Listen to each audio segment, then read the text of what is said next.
Ahoy, crypto pirates. Welcome to your Discourse Syndicate, Captain RG3 and DC Crypto. What is up, you guys? What is happening? I got to turn this down a little bit. Damn, I put the new headset in here.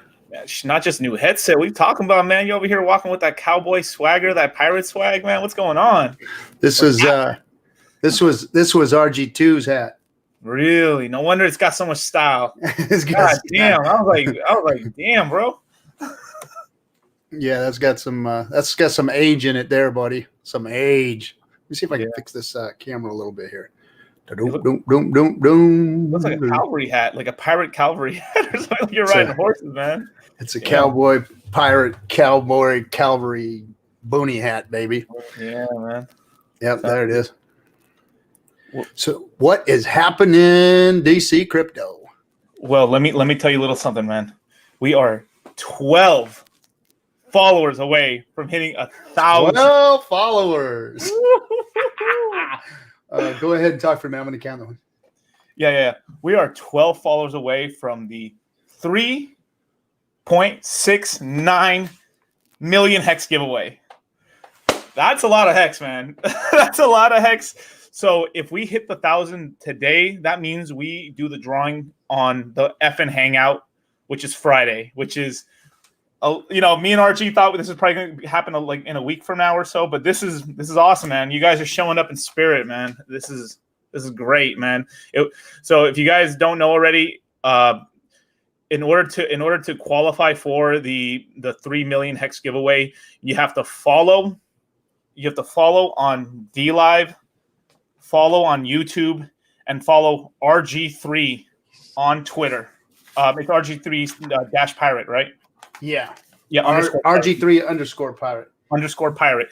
You do those whole things. Please do all 3 steps, because if you don't do all 3 steps, we don't want to have a bunga bunga. You want to hear something that's crazy? We need 13 more people for the Wheel of Death too, by the way. Ooh. So 13 more qualifiers. So the qualifiers tonight and the qualifiers on next week are going to be the end of it. That's it. It's gonna all line up perfect if we hit 1,000. Wow. Because look, guys, I hate to bust your fucking bubbles, but everything in the chat is record. I can go back and look at the chat. So if you're spamming the chat, I'm yanking your name. I'm sorry, but I told you that. I told you cannot spam. If you put more than 1 entry in there, you've disqualified yourself. So guess what? We had somebody get disqualified last week. Yeah. So there's an extra space you cannot, I repeat, and I say this every single stream, do not spam the chat or I'm going to kick you out. You get one chance, one qualify. That's it. Period. End of story. All right. So don't screw yourself over and spam the chat because it's on record. All right. All right. I'm looking at you into the fire.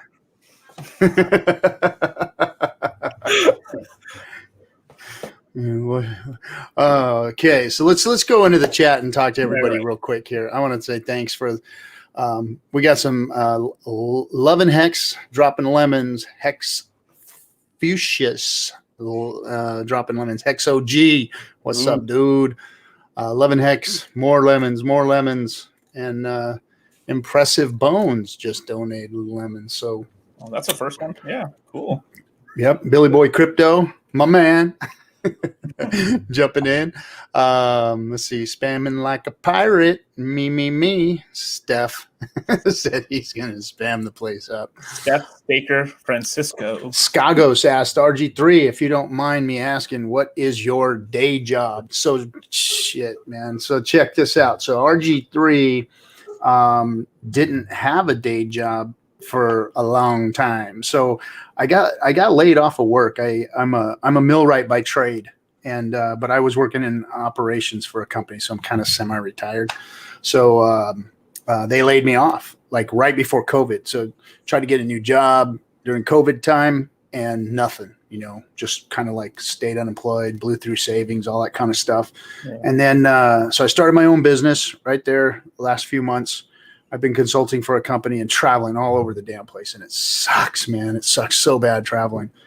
But somebody headhunted me over the last few weeks, and got good news on that. Today, I actually signed my offer, and I'm going to be kicking back with a nice little, I guess, quasi-executive job, sitting down, helping somebody build their division of machinery moving or machinery relocation. They're opening up a new division, and I get to be the head of that. Yeah. So maybe I'll only be there for a few months or a year or something. But, he's like, I got me the steady. So that's cool. It gives me lots of time. I work from home, right. Company truck and the whole thing. And I get to work from home. And so I'll get to spend a lot of time with DS and put some more production value in it. Me and DC got a lot of plans for the next few months here, going into big payday. And big payday is not the end of it for us, guys. It's really only the beginning. We're actually really getting ready to pop this bitch off, man. Discourse Syndicate is going to become part of crypto. We are, you know what? I'm determined to bring the good word to crypto and bring Hex to crypto and continue to be out here for everybody and bring good content and good people onto the show. And Hexicans, always the OG Hexicans are going to be welcome on here. We're going to open it up for your Friday night hangouts and all that kind of stuff. And then, man, we're going to keep it going. We're going to get the production value up. We're going to do some more cool stuff. DC's got some really cool stuff planned for you guys. So, we ain't going nowhere. We're going to get stronger. We're going to keep poking crypto in the eye. And, man, we got that LA Bitcoin convention coming up here pretty soon. Yeah. Are they letting it happen? Or it's buy tickets and stuff now. So, shit, man, I'm going to crash that bitch. I'm going to crash it. I'm going, hey, thanks for the Ninja Guinea. Gosh, dang it, Steph. Let's go. Attaboy. Hey, Staker app got a new refresh today, didn't it? Dude, it's fucking sexy, son. Of course, I can't get it because they don't iOS update, right? So it's no, it did. Oh, it did iOS? You can iOS now. Yeah, dude. It is sleek, man. Dude. Oh boy. It's like that black hot rod that's like, man. So what do I gotta do? Just delete it from my phone and then bring it back in? Just go into your iTunes or go into your the Apple App Store and just put in the Staker app, and then it says it'll stay like open. No, just click on the app, and then the next button will be update, and just hit the update button. So go on the app. Go on the app, then click the app in the store, and then there's an update button. So look up Staker first, all right? Yep. So let's see how that works, because I want to do this on stream. Dude, it looks nice, man. It looks nice. I was blown away, man. All it does is tell me to open it. No. So click the app inside. So click the app, and it'll take you to the next screen, and then it'll turn to update. Oh, click the app itself. Okay, so there it is. Update. Yeah, there you go. Damn, learn something new every day, baby. Learn something new every day. There it is. Hi, we're 91 followers now. Damn, 9 more, baby, 9 more. We're kicking Dlive's ass too. We're coming for you, Crypto Dlive. I think we're trending #1 these days, aren't we? Yeah, aren't we number one? Are we number one? I see that all the other influencers are starting to get on Dlive now. Yeah, got more viewers than the Joker. No diss on the Joker, but yeah. Oh, Joker's a man, boy. Joker's cool, man. Oh shit! What happened? I got my Steph, dude, freaking dope, baby. That's just tight, right? This is straight right to the vein, baby. This is some good shit right here. Damn. Got your little rank there, and damn. We got new what do we got here? Oh. Wow. This is sweet. Dude, it's nice, more optionality. And then here's the next thing. You know what's better though? More coming. Ooh, you know what's better? What's better? The bag, baby. The bag is what's better. God damn it. Woo! God damn, Richard. Thank you, brother. Thank you. Woo! This is getting good, baby. This is getting good. If you ain't in Hex, if you're just here checking out what these crazy crypto guys are talking about, man, you got to get you some Hex, because I'm telling you right now, this shit's changing shit. Definitely changing shit for RG3. That's for sure. That is for sure. Invest DeFi, man. I've been full-time Hex, baby. What you talking about? Yeah, man, I've been here since the fucking beginning, man. And we've been balls deep in this shit from day one, baby. What are you talking about? Sure. You know, they know who we are. They know what we're all about. So if you're new here, thanks for the diamonds, guys. Thanks for Hex OG. Thanks for the diamonds. Let's see. Hex Sailing. Man, Hex Sailing sending me some cool stuff. Yeah. He's been sending me some stuff in Twitter. And he wants to go like this real pirate shipping. Like he's got like speed sailboats and shit. He's showing me like all kinds of cool crap. Anyway, Ramey Poons, dude, you are like one of our biggest donators. We appreciate you, Ramey. Thank you. Dropped another Ninja RG3. Hexo said that if he was forced to slay you, he would bury your body and not mutilate it. Where the hell are you reading that? That's what he said with his Ninja Gi. He said, RG3, Hexo said that if he was forced to slay you, he would bury your body and not mutilate it. I know he wouldn't. You want to know why? Because he's my Marine brother. If he had to kill me, he'd make sure I was taken care of. It'd be a proper burial, too. Isn't it Semper Fi or something like that? Yep, Semper Fi, baby. Yeah. And I know Hexo would never do that anyway, because we're like that. That's just the way Marines are. We might jack each other up or something, but then we go have a beer afterwards. So, Matty Allen just donated a diamond. Congrats! And we just got another follower. Only Toasty just followed. 8 more years, babe. 8 more follows. Those life-changing bags, Steph says, with another Ninja Guinea dropping down on us. Big time. Dollar Cost. What are you doing? Dollar Cost dropping. Oh, he's trying to get himself some of that treasure chest a little later on. I just I'm turning lemons into lemonade, man. Hexagon 720 just donated an ice cream. Hey, so you know what? I did. I apologize, guys. Because I was at grandma's house over there, I wasn't able to, on my phone, I'm not able to get into the damn treasure chest. So we couldn't, so I had to exit Seattle last week. So I'm going to put some extras in the treasure chest today and make sure that everybody gets their share. So we'll just keep pumping some good stuff in there. I'll just keep pumping the treasure chest up. We'll pump it up tonight, get it going so that we can get this thing kicked. I think tonight's the night, bro. I think we're gonna I think we're going to crack that 1,000 tonight, man. I can smell it. I can smell it because if we've got new D-livers showing up here, follow us, guys. Get on there and follow us and learn about Hex and learn about why we're giving away or what it means that we're giving away 3.69 million Hex. Now that's a bag. That's a bag. Yeah, that is a bag. What would that make you? What would that rank make you? 2 million, which is the first prize, is 2 million Hex. What would that make you rank wise? 2 million staked out. Let's just say you evenly staked it, right? You would automatically be an octopus.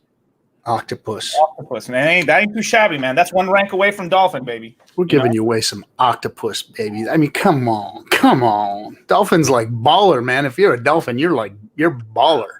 So we're getting you right there. That ain't no joke. That's good shit, man. It could be, you stake a little bit out there at 5,555 days, and you could be sitting on a small fortune of Hex. Oh, it's a turtle now. Okay, they changed it from octopus to turtle. Yeah. I saw that he said that, but I didn't see it in the app right now when I was looking at the. Maybe I have to scroll down to see where the turtle is. As long as I'm not a chlamydia clam, I'm happy. Let me see if I can find out where the turtle's at. Let's see. A tinkering turtle. He is down there. Look at that. Tinkering turtle? Nice. What are the names now? Let me go on the app. We got a silent shell still, which is we got 1,436 silent shells. Okay. Shy shrimps. We've got 3,480 shy shrimps. We got 6,660, so 6660 cool crabs. 5,924 tinkering turtles. The tinkering turtle. And then 3,344 swifty squids. Okay. And then we've got 866 dabbing dolphins and 113 badass super sharks and 13 winning whales. Wow. Damn. That's now you sitting up there in the dolphin, super shark, winning whales, and that's the top 1,000 wallets. You know what I'm saying? Even if you're a swifty squid, you're still that's like the top 2,000 Bitcoin wallets, which holds most all the wealth in Bitcoin is in the top 2,000 wallets. When they start talking about the wealth in Bitcoin, so imagine it, guys. So if you're a dolphin, I mean, if you're into the squids too, if you're in the upper ranks of the squids, so it's at 800, 900. So that's only 1,000. That's barely 1,000 in the whales, sharks, and dolphins, right? Yeah. So now knock off the first 1,000 of the swifty squids, and you're your top 2,000 wallets in Hex, guys. That's fat right there. That is fat because imagine if we flip Bitcoin, that puts you at the top of the crypto elite, the top 2,000 elite wallets in crypto. And if you're in any rank from shy shrimp up, you're still in the top 10,000 wallets, 5, 6, 7, 8, 9. Cool crabs puts you in 15,000 top 15,000 wallets. I mean, man, you're in early, and you're going to be in a top performing crypto that could possibly flip Bitcoin. I mean, we're top 5 already. We're top 5, so we're coming for those guys. We talking about we going top 3 in a couple weeks, man. What you talking about? before big payday, that's not even when Hex really finds itself. It ain't gonna find itself for another year or two. All this stuff that you're seeing right now, it's exciting. It's exciting, and some people are like, I see some people even going, "Oh, the Hexicans are crying over the dip." Man, staking class Hexicans don't give a fuck about that dip. They don't give a shit about that dip. That dip don't mean shit to us. Oh man. Thank you for the follow, Deli Boo. Woo! Oh, here we go, baby. We got 6 Here we more. go. Let's see. Steph dropped another Ninja Guinea. Thanks, Steph. Minting those fat Hex divs for years. Mm-hmm. Let's see what we got here.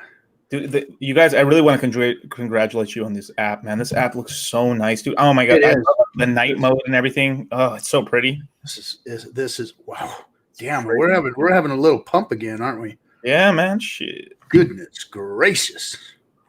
Oof. Just killed it, man. You have knocked it out of the park, man. God damn. Steph, you guys are. Hats off to you guys, man. You guys are the bomb. The bomb diggity. Something else too, dude. I'm gonna do something else right here. For sure. So let's see here. Hold on. Ooh, another follower. God damn. I gotta play something, man. I saw this today. It got sent to me, but my stupid freaking thing didn't work or whatever. So, but we're gonna do this. We're gonna do this right now. Send me money. Imposter. I have to change. There's so many scams. I have to change my username. Don't ever send me money. Imposters everywhere. Can you hear it? Richard Hart bracket. Don't ever send me money. Imposters everywhere bracket. That's fucked up, right? But I'm out there actually making an effort trying to stop the fucking scams. Everyone else is like, oh, fucking that Richard. Yeah, he's a scammer. Call it a scam. Nobody really cares. We can tell you the only one that ain't prepared. Oh yes, I'ma be a millionaire. 5, 5, 5, 5, a couple trillion shares. Oh no, ain't getting wrecked again. Richard Hart, he got us set to win. We're a family, we all the best of friends. We ain't a cult, man, just call us Hexicans. ICOs, pump and dumps, they always try to take you. Buy low, sell high, I'm tired of your fake news. You need a token, you broken, you wanna see some massive gains? Lambo, new crib, model wife, cash and chains. Look no further at your final destination. Don't be complacent every day when you paper chasing. Choose the best, leave the rest, stop investing like you press. The only crypto that you'll ever need is Hex. Call it a scam, nobody really cares. We can tell you the only one that ain't prepared. Oh yes, I'ma be a millionaire. 5, 5, 5, 5, a couple trillion shares. Oh no, I ain't getting wrecked again. Richard Hart, he got us set to win. We're a family, we all the best of friends. We ain't a cult, man, just call us Hexicans. Your investments are safe, it's got defenses. A mutable contract that pays trustless interest. I don't understand why everybody is hating. Hex is capped at 3.69 inflation. Shares are like hatch rate. That's bars right there. The more interest that gets paid to the stakers. Always do your own research, don't listen to me though. It's complete, it can't be changed. Hex is finito. Call it a scam, nobody really cares. We can tell you the only one that ain't prepared. Oh yes, I'ma be a millionaire. 5, 5, 5, 5, a couple trillion shares. Oh no, I ain't getting wrecked again. Richard Hart, he got us set to win. People are walking, they're like, look at we all the best of friends. We ain't a cult, man, just call us Hexicans. The game has changed, ain't no going back now. Dummies that called Hex a scam can back down. I hope you understand, I pray that you follow me. You owe the entire Hex family an apology. And stay sober, cash out, the game's over. Hex is here for the market cap takeover. Buckle up, we about to be full throttle. With multiple auditors where we get paid to hodl. We got the game smothered, sisters and brothers, with no expectation of the work from others. It's complicated, I know that there's a lot to this. For your daily Hex updates, tuned to Hexologist. What's up, guys? Hex is like nothing that you ever been through. So sit back, relax, and enjoy the pumpamentals. If you like what you hear, by now, think twice. Just remember, yo, this ain't financial advice. Call it a scam, nobody really cares. We can tell you the only one that ain't prepared. Oh yes, I'ma be a millionaire. 5, 5, 5, 5, a couple trillion shares. Oh no, I ain't getting wrecked again. Richard Hart, he got us set to win. We're a family, we all the best of friends. We ain't a cult, man, just call us Hexicans. Son. Shoot. GMG is so musical. Yo, We're good. what is up, everybody? What is happening, my bro? Freddie. Not much, Oh, man. Dude, that track was freaking down, baby, man. Thank That is you. down. All right, bud. Say goodbye to everybody. Goodbye. Say, see ya, Hexicans. See you, Hexicans. By RG4. Shut that door when you go out, okay, bud? I can't open it. Oh, boy. I can't open it. Hold on, guys. I got to. Yeah, for sure. What's up, Freddie Quotes, man? What's Not good? much, man. How are you, brother? Man, I love seeing y'all dancing enjoy the music, man. That makes me feel good. That's why I make it, you know? Yeah, man, dude. Like, so you composed this one and the other one, right? The what was the name of it? Let me try to find This the is song the of it. only Hex one I've done. Oh, this is gonna be a Hex one you've done? Okay. Yeah. So how long did it take you? So how long did it take you to compose it? Like, how did you? I mean, what inspired you to make it? You know? A lot. Just wanting to contribute because I see people do the live streams and everything, and Right. I'm not a streamer. This is the first time I've ever done it, really. But everyone has their thing. Like Steph has the app; he contributes in that, and some friends and I, we've been in Hex since before the launch, right? In the chat with Richard and trying to follow everything. And I wanted to contribute something. And I love music. I've recorded music for a long time, and I've had the beat. I picked out the beat a long time ago. I was like, man, I'm gonna write a Hex anthem, and it's gonna be dope. But then I sat on the beat. I've been busy with work, and a 1-year-old and a wife and all that good stuff. So the other day I woke up and it was like super early. I was telling RG3 earlier, it was early in the morning. I couldn't go back to sleep, and I was like, if it's ever gonna get done, it's gonna get done right now. So let me just break out my cell phone, put in my earbuds, and started typing away. It only took about an hour to write the lyrics. The third verse took me a little bit longer, and I hammered that out over the last couple of days. And yesterday called my buddy up who I record with, and I said, hey Chris, I got a pretty good song, man. I need you to record this for me. He's this guy who I work with. He's incredible. He makes me look awesome, but he's the magic behind the scenes. So I found the beat, I wrote the lyrics. He's the one who recorded it, mixed and mastered the whole thing yesterday.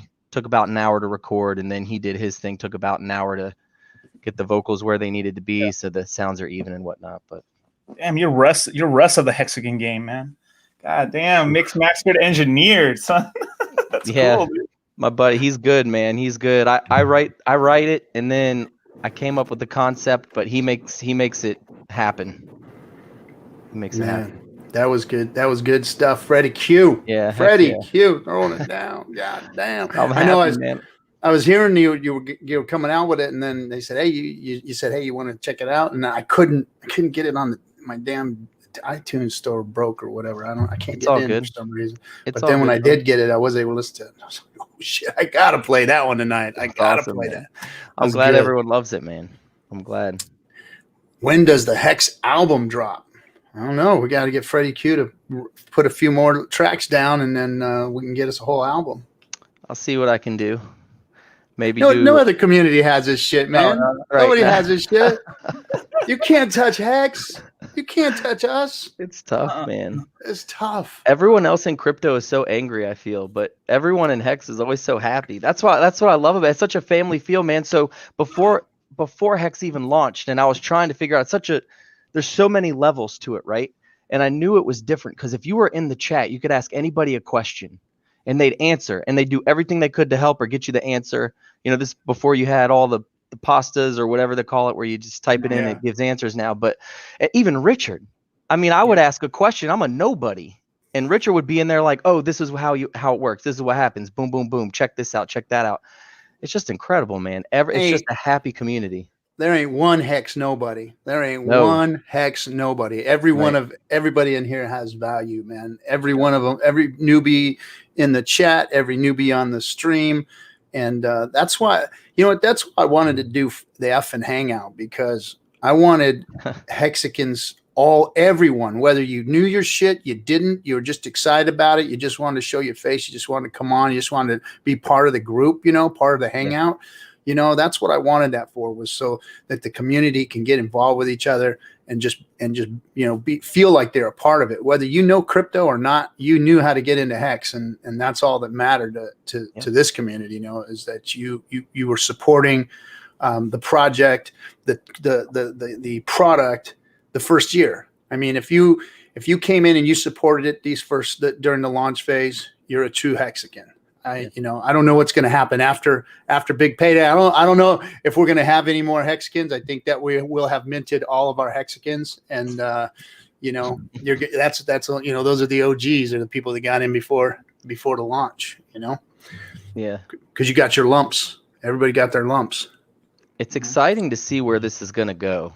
I missed out on the early stage of most cryptos. I mean, I knew about Bitcoin back in the day when it was first rolling out, but I didn't have the technical knowledge to understand how to get it or do anything. So a couple years went by and it blew up. And then I was like, damn, in 2012, 2013, I was like, oh, I should have just taken the time then and known about it. And then I missed the Ethereum stuff. And I've been in and out of crypto for a while. And obviously, end of 2016, I had a buddy who was like, man, you got to get back in. It's going to blow up. It's going to blow up. And then, took out, equity out of my house and bought all this Bitcoin at like 3K. And then the whole 9 goes up to 20K. Everyone's like, oh my God, this is crazy. And then comes back down, and been pretty hard in it since then. But I was so happy to find Hex, man. And just the people, everyone's just so cool, man.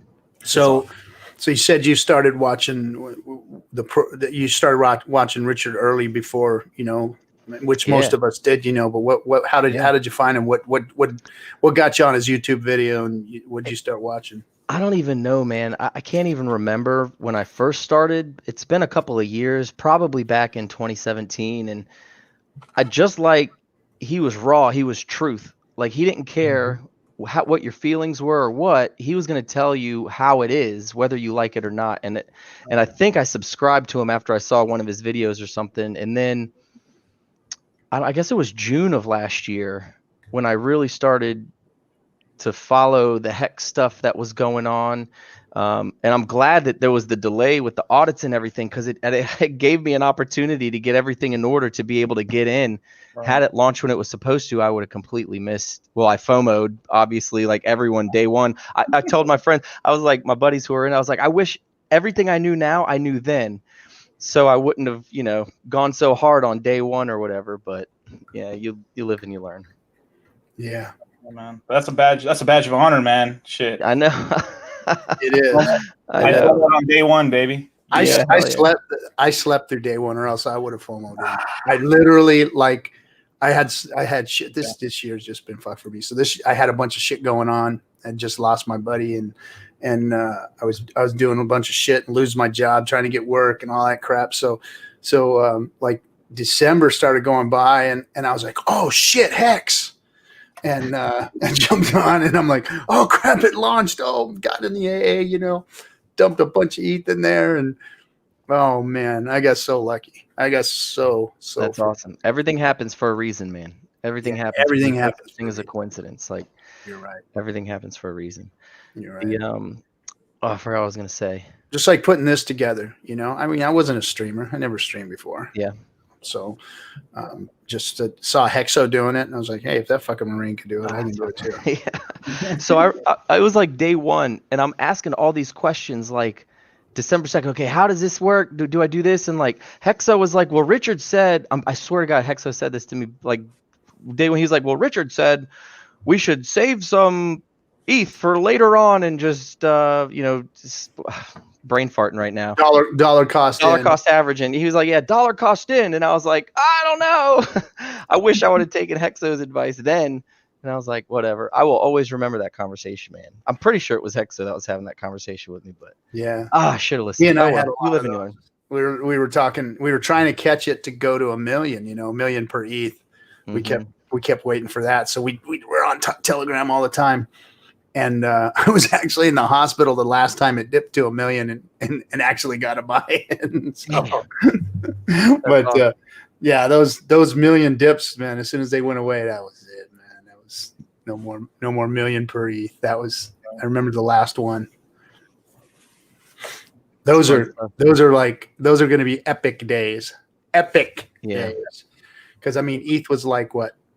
It was like 280. It was like 280 the last time it was $1 million, $280 per ETH.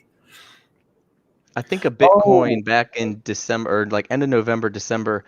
I think it was 50 ETH for one Bitcoin last year at the launch. I could be wrong, but I think it was 50 Bitcoin or 50 ETH per Bitcoin at that time, and now it's like almost half that. Yeah. Right. I think Bitcoin was like $7,000 or something. I think at the time, and ETH was like $80 or $90. Yeah. Like 6. I think it was like 6. Yeah. Crazy. Crazy. Yeah. Things are changing. Things have changed. That's for sure. Yeah. Crypto is the only thing that can make these types of games. Richard says that all the time. He's like, what the hell did he say? He was like, I don't want a 2x. What the F is a 2x? Like, Not in I don't wanna crypto. If you're going proud of to be that. fiddling Yeah. around in crypto, you don't want no 2x. He's like talking about silver or something or gold. He was like, 2x, get out of here. But That's not fat gains. That's for sure.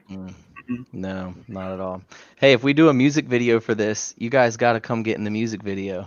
Oh shit! Gladly, Can bro. you do that? Gladly. Oh, yeah, Well, Yeah. oh, yeah, I'd be honored to. Hell yeah. You All got the influencers and Steph and everybody. I don't know when or where we would do it. I got to get a Lambo first, I guess, right? Rapid in Hex. Oh, my God. or just be the gradient, going across it. Yeah. Someone posted a GIF of that in the Telegram chat, and I can't find it, but it was so sick. I So was like, that's what I want. so one of the things I'm gonna do, one of my little projects or whatever. I've got a 1966 Carmen Ghia that I'm gonna finish up finally. But I want to gradient that one. I want to gradient it out, hex gradient. I'm gonna do it. Maybe we do the music video after Hex hits 50 cents or $1, and we're all Lamboed out, and then everyone just brings their cars into. Everyone brings their own car. Hey, children of the hold on a second. Hey, children of the grave. We are 3 followers away from 1,000. Come on. Shit. God damn, baby, we're getting that close. Man, Oh, let me man. tweet something. We got 191 viewers on Dlive. Thank you, Dlive, for supporting us there, and all the new Dlivers. We're going to talk about what Hex is all about. We're just kind of getting we're reminiscing on the community and some of the OGs here right now. But we're gonna talk about Hex, and we're going to talk about what this thing is and how you can actually earn a chance. I mean, we've only got like 2 more shows where you're going to be able to do it. Can earn a chance to win 3.69 million Hex. And if you go to you can go to nomics.com and you can actually see where Hex sits in the crypto rankings and how much it is per Hex. But we're giving 3.69 million of those puppies away. So it's actually 2 followers away. But it's going to be 3 prizes. 2 million for first place, 1 million for second place, and 690,000 for third place. What's this? So Steph said 998 and dropped a diamond. He's doing a countdown for us. That's what it is. All right. Yeah, man. And dropping diamonds the whole time. Thanks, Steph. Who is going to be the 1,000th follower? It's gonna be very interesting, man. That you'll go down in DS lore for all time. We will be in Discourse Syndicate lore for time immortal. So what you do for a day job there, Freddie Q? I sell mortgages. I work for a direct lender. So you're a mortgage guy throwing down tracks, huh? Yeah. I mean, we all got to do our thing, right? We all got to do our thing.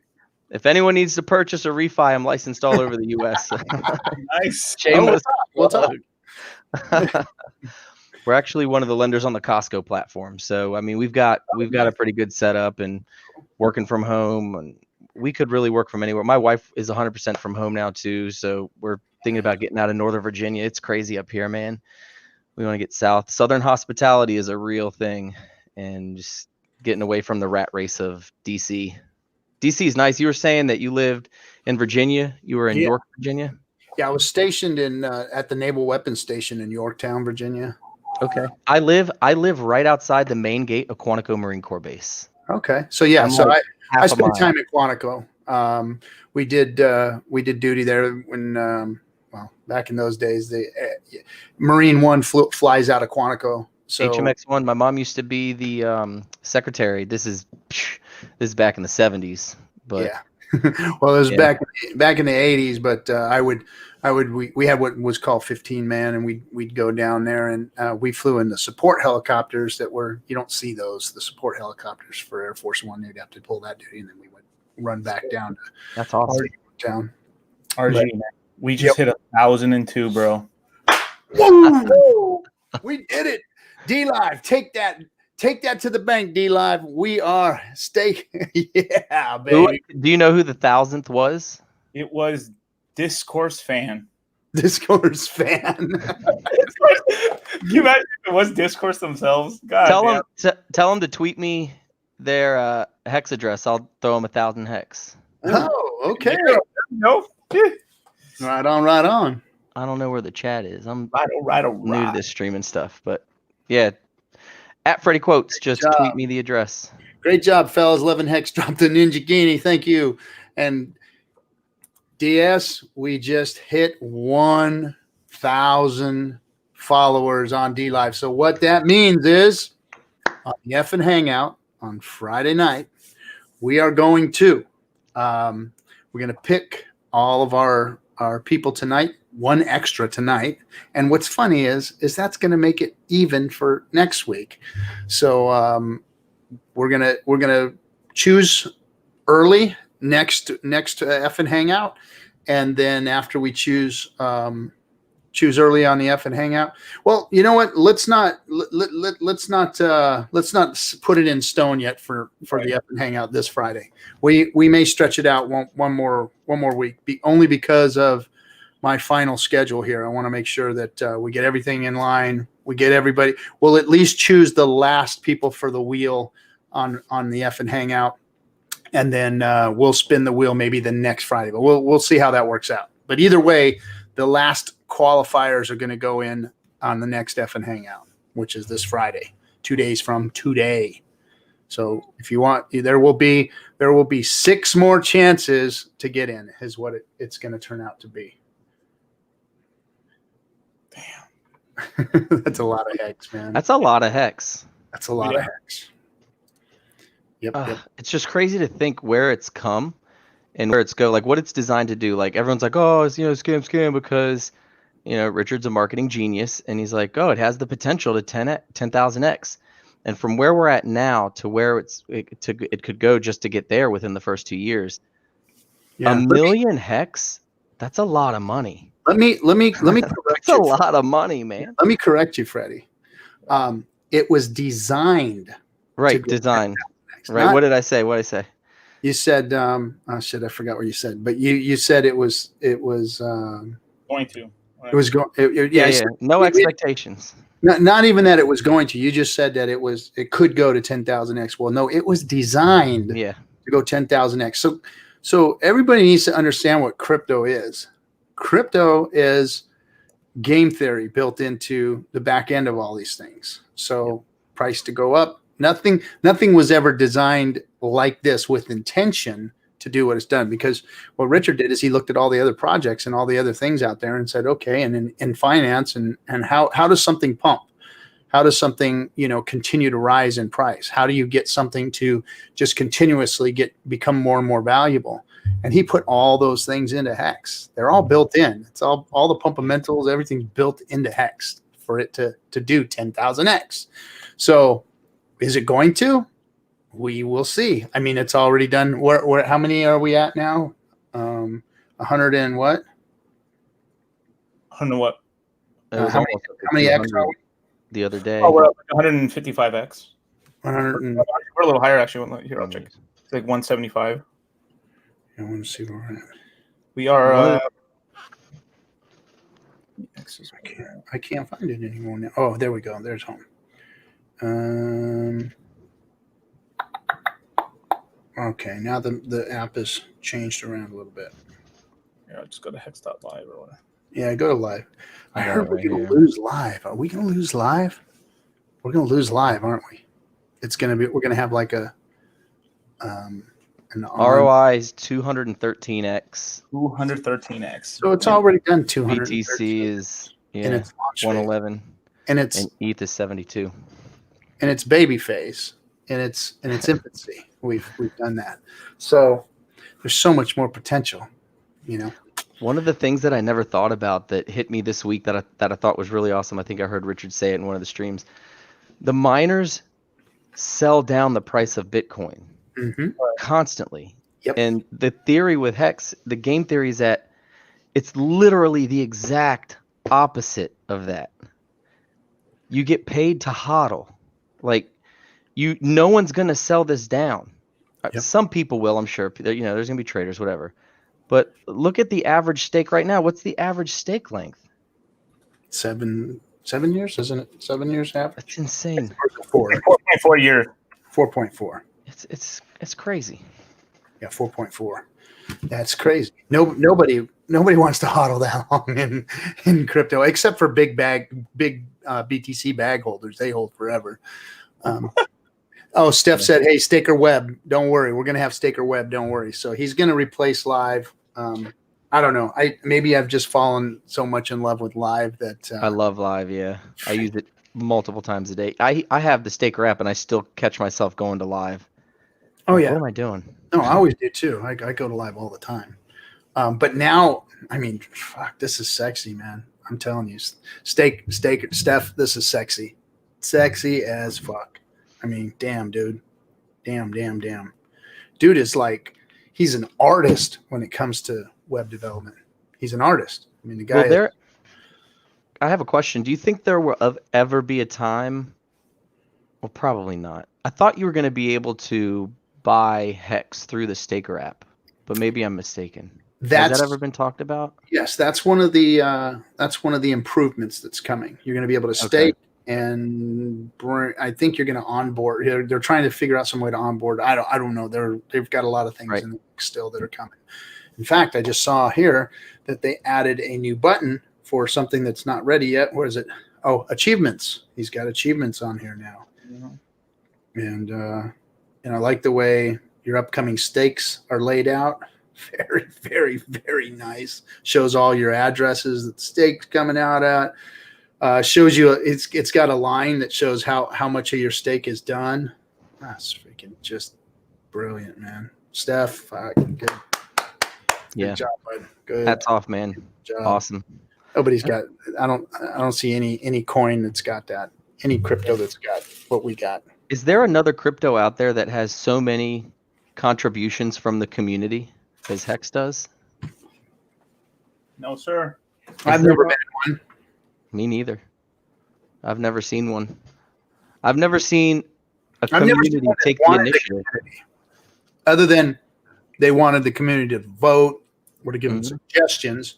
I've never seen them where the community actually had to, bring things to the table, because Hex is done. It's not doing anything for you anymore. Hex is finito. It's finito. It's not an ICO. It's straight up done. If you want something on Hex, you got to do it. Yep. So, I mean, that's what's awesome about it, and that's what gives it such a family feel. It's like everyone contributes, everyone brings something to the table, even if it's just being in the chat and helping out, answering questions. Everyone contributes, and it's just awesome. It's so awesome. Yeah, and Richard, the founder, he's always there to lend a helping suggestion to people that are doing things. It's funny, he never gets involved. He never really does anything, but he helps, that's cool. Do that. Yeah. Make that. It'd be nice if somebody did this, and people go do it, oh, cool. And the community jumps right at it, Yeah. I mean, that is what's cool about Hex, is that we're involved, so that, when people think that it's some type of a cult or whatever, I can understand them seeing it, because I mean, we get all fired up about what we're doing, with Steph, and Firebun doing what they did. I mean, we had them on the show, and we talked it up, and we went through the whole process with them, watching them build it, watching, all of our community. A lot of our cutthroats were part of the helping them with the dev and doing all the testing on the apps and stuff, So, I mean, the community is really involved, and we're all really tight too. I mean, we're all becoming really good friends and building relationships on it. So it's definitely, it's more than a cult. I mean, this is like a community. It's really what crypto was supposed to be, because crypto was supposed to be about community. It was supposed to give you freedom to own your own money and to cut out all the middlemen, but to still be a community. you know, to still have the community involvement. And that's what the Hexicans are, is Yep. we're involved in the project. And whatever support we're giving, you know, you're making music and bringing awareness. We're giving a platform for Hexicans to speak. Hexo's giving the news every day. You know, Steph and Firebun are building apps. Yeah. Coffee's doing a stream. Gary's doing a stream. Brand's doing a stream. I mean, gosh, we've got brilliant minds like Brennan and Silver the Antidote out there, like laying down, I mean, freaking major knowledge, major freaking chain analysis and all that kind of stuff. Just digging deep into what Hex is, and you know, and all that stuff. No other community has it. Yeah. No other community has it. And you don't have the ability to do it because Hex is so transparent and so malleable that people can make front ends for it. They can do these staker app like this, you know. I mean, it's built perfect. It's built perfect for crypto, and it has, because of what Richard built, because of how he built it, it's created its own community now. Yep. You know, and it's brilliant. It's fucking brilliant. That's And why I was so bummed out about the big payday party, you know, kind of falling away. fizzling out. Yeah, I wanted to meet everyone, man. I still want to meet everybody. You know what I mean? But it's I guess eventually would you say there's a Bitcoin conference coming up in Cali? Yeah, there's Bitcoin conference coming up in Cali. So, you know what? I mean, if you guys want to come out here, man, I'll put something together, get everybody together here. That's my neck of the woods, and I'm gonna go down there and fuck with people. I got it. You know, I got to go down there and just make a showing and be around all them freaking maxi pad motherfuckers and you know, represent Hex. When is that? I don't even know. I think it's in December, maybe. Let's see if I can find it. Let me answer this question real quick. It says Skago says, hey RG3, where did you get your intro and pirate theme from? Looks really well made. Hell yeah, it's really well made, and it's something that I forgot to mention when I was talking about all the influencers and people doing things.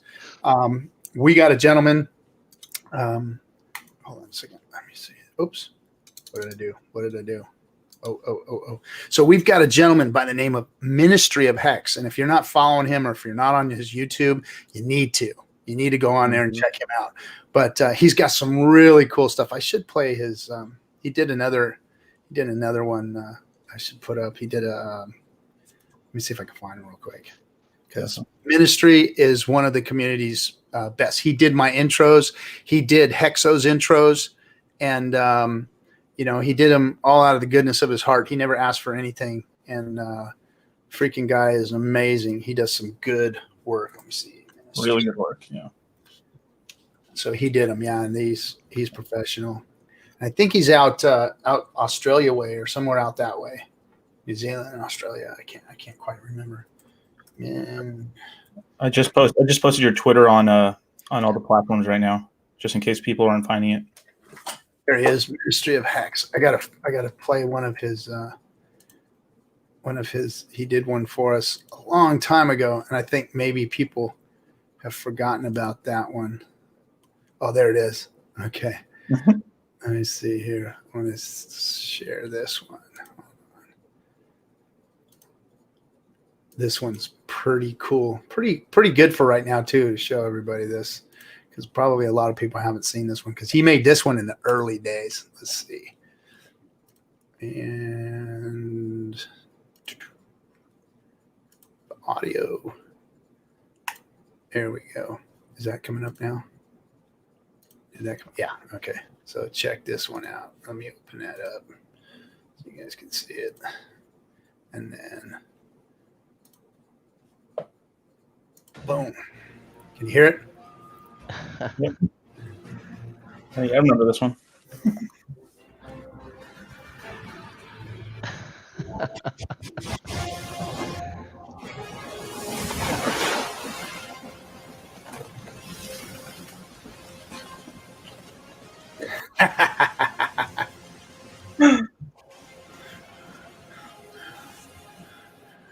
actually survive.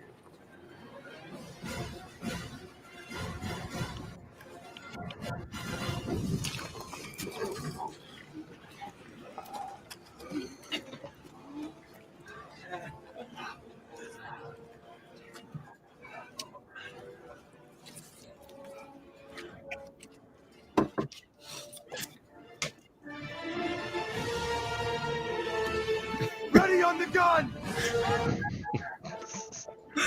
Full cover! Alright, full cover! This is awesome. I don't think I've ever seen this.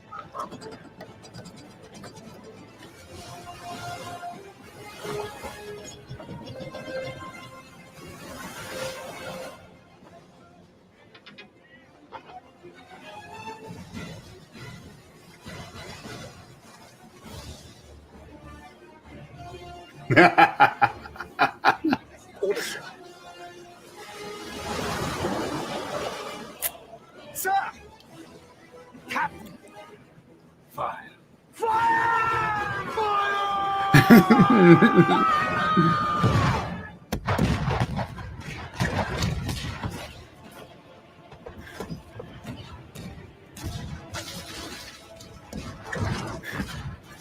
Orders! Orders, sir!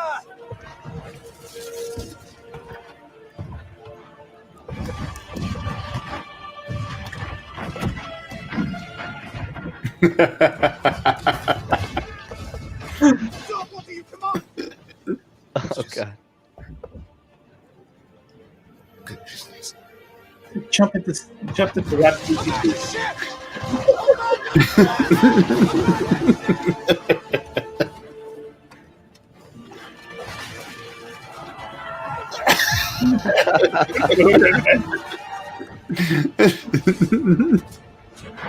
Road route.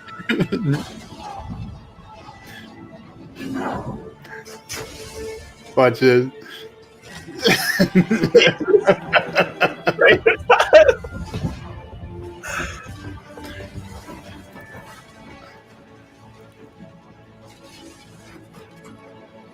So much truth.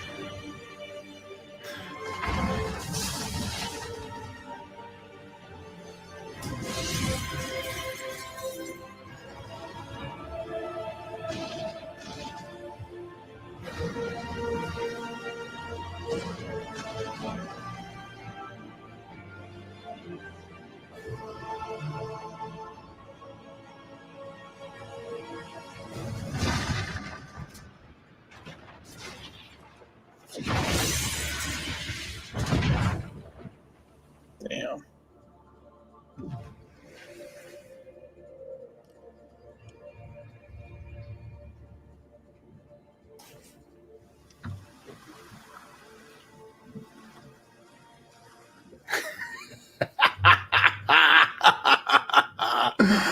Oh, one of my favorites. That's awesome. One of my favorites. So good. Yeah. Love that guy. So that's Ministry of Hex. I want to see if he can redo that one and put all the Hexicans in there as the characters. Oh man. That's the thing though, man. Everyone contributes something. And one of my buddies, Ryan, who got in, early with me or whatever, he was saying, man, you gotta do video. And I was like, there's probably someone in the community who's really good at doing videos, because I know what I'm good at. Everyone else knows what they're good at. I'm not good at videos, right? But I'm sure there's someone in the community who is. And that's why I say, if y'all want to be in the video, we gotta do a video. It'd be awesome. But there's someone out there who can, contribute and show that. There was actually someone sent me a tweet already. It was like, hey, if you need help with the video, let me know. Someone else sent a tweet saying, hey, if you want to get this up on YouTube, I can get it with just the lyrics up on YouTube. We'll get that up on the page. So there's been a lot of tweets here since Hexo's stream earlier. I haven't been able to get to everybody, but it just that's what's so awesome about this community, man. Everyone's like, let me help. What can I do? Let's get it done. Let's make it happen. People don't make excuses. People just do it. And that's a mentality that a lot of people don't have. Yeah, no, they jump right on it. And anything that we've ever needed or I mean, we haven't even had to ask for things. Like Ministry just did that stuff for us. And hey, man, can I do an intro for you? It's like, really? Yeah, man. and of course it just comes out phenomenal. Awesome. There's nothing I could have done. I couldn't have done anything like that. So it wasn't me. That was him. We're literally building we are Hex, right? Okay, Hex is the smart contract, whatever, but we are Hex. Honestly.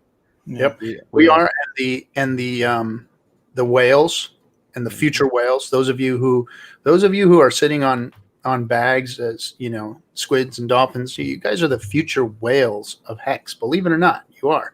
Those big stakes that are out there, that are way out there. Those big stakes are going to dwarf anything that's sitting in there right now. Big stakes that are out at 5,555.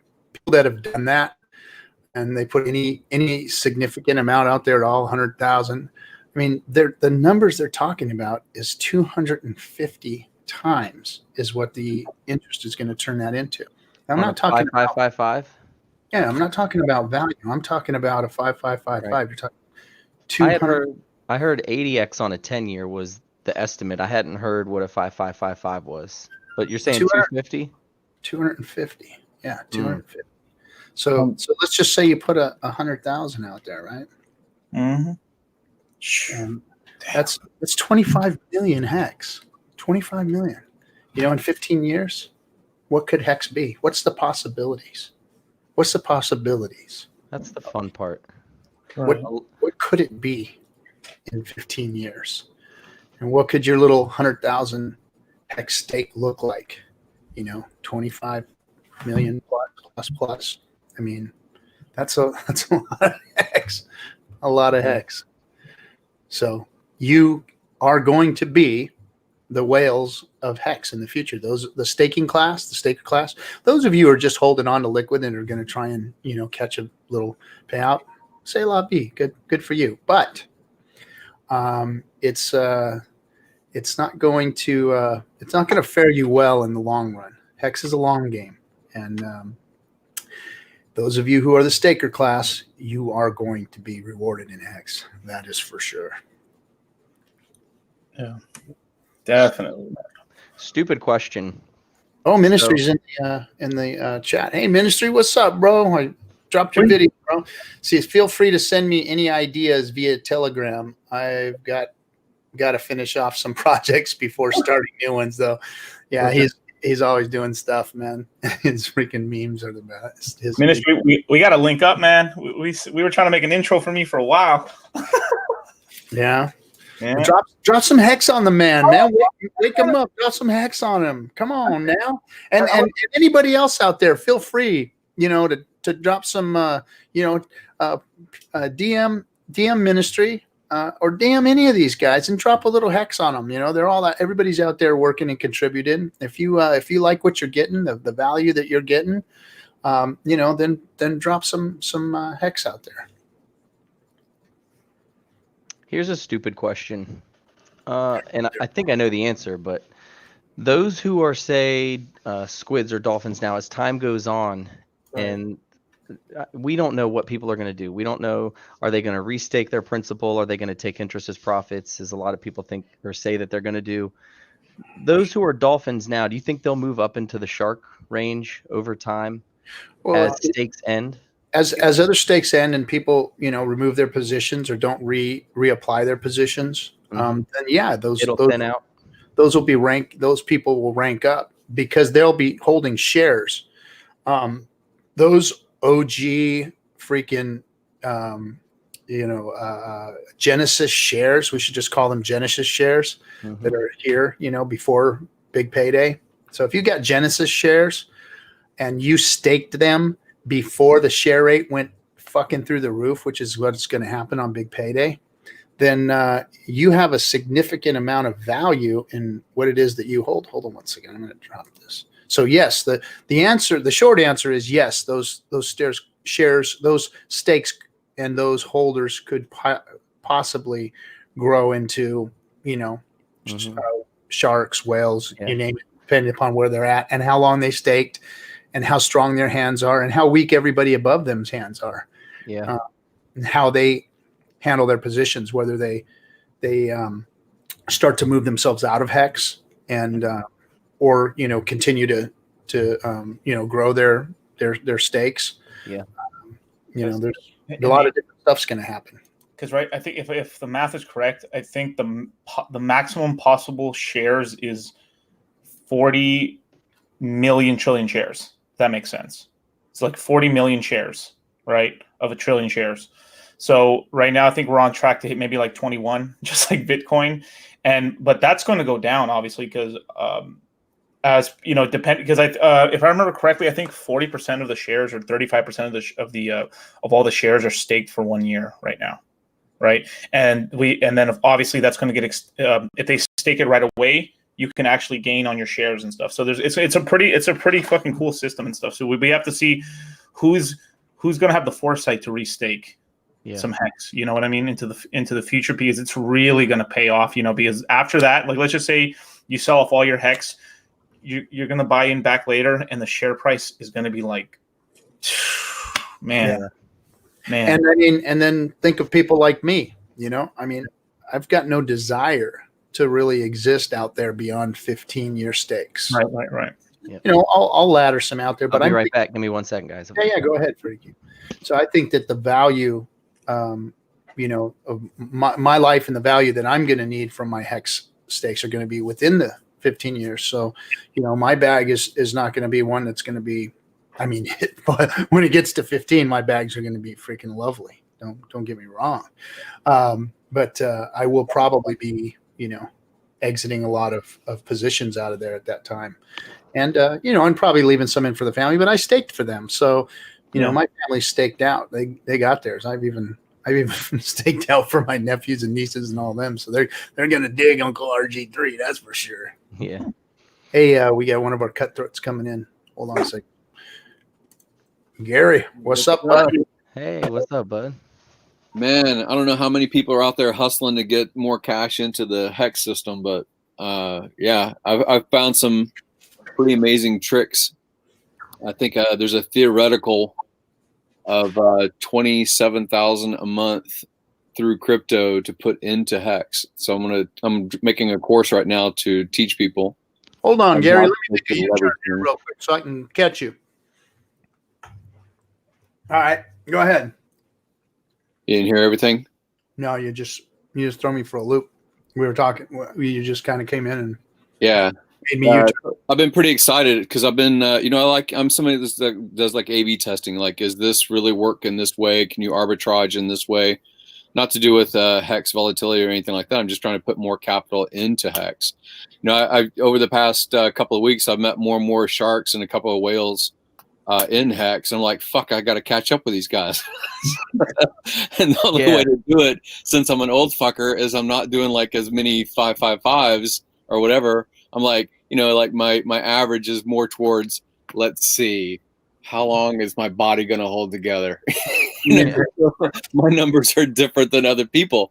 So I keep meeting these people that have like, you know, massive T shares. And I'm like, all right, I need to sell off shit that's in the garage. I need to basically, you know, my own little micro FOMOs. But what I've been trying to do is actually, instead of just liquidate and put things in there that were just like dormant capital, like I've talked about in the past week or so, is I developed a system over the past 10 days. I was just making sure everything worked and there wasn't going to be some kind of block me or lock me out or something kind of system.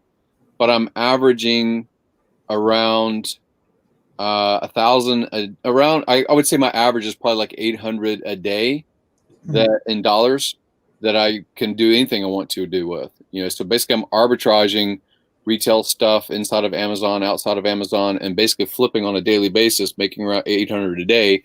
And I keep doing this countdown. Okay, big paydays on the 18th. How many days? When do I have to actually put it into cash? When can it go into Ethereum? When does it got to go, you know, down to the last minute? So even though I signed up for the big payday stream of 24 hours, I'm down to the minute about like getting my shit done to get into Hex even deeper than I am now. So yeah, it's pretty exciting stuff. That's why I look sleepless. Like I'm awake like 4 hours. I'm asleep like 4 hours, and then I'm in the grind of what I'm doing every day. Well, right now is the time. Yeah, scrimp and save and try to find as much as you can, because hex and crypto, man, this is a golden ticket right here, man. For real, man. Like, Yeah, like I mean, I definitely downgraded my lifestyle in order to have more cash to throw into crypto. That's for sure, man. And I'm glad I did. I'll tell you that much. I'll tell you, yeah. It's funny on a daily basis. You know, many people know I used to be in cardiology, used to be in the military, I used to be as a child a farmer in the cattle business and things like that with my family. And so you have these different chapters, and the what money means changes as you go through life, right? Yep. And for some people, I just had a consultation with somebody yesterday, and it was you know, they were going through the minutia about, you know, how should they do this stake, or how should they, you know, basically strategically look at their tax situation now versus in the near future, because they're realizing the potential of really lifestyle changes because of HEX. I mean, massive changes. So they were really focused on the detail, like I typically am focused on detail, but I'm a see it once, do it once, teach it once kind of personality. So I like to mess around until I figure out how something works, and then just either scale that up or teach other people and move on to something else to learn. So anyway, so I was walking through this person in a consultation, and what I was saying to them was they were focused on all the details about what they needed to do next and so forth. But I was really focusing on what's the lifestyle you want to live. That's what I was getting at is, as a farmer, you don't have to have a lot of money. You just have basically community around you. You have your work ethic. You have your relationship with you know, a lot of different things about your sense of validation or whatever. And then when you're a young man, at least for me, when I was in the military, it was more like a brotherhood feeling, and money really didn't matter in that situation either. I mean, money didn't have the same impact on the change of your life. So you form yourself. And then later, like I was in a professional environment all the time with cardiologists and PhDs and researchers and, you know, pharmaceutical companies and things like that. So money meant something because it became like a status thing, I guess, in that phase of my life. And now I'm getting to the point in this chapter where HEX means something, but what I'm seeing is the impact it's making on other people. So even though this will be like a life-changing event for a lot of people, I think, about what HEX can potentially do over the long curve, I still see that people should focus on the lifestyle types of things they want to do.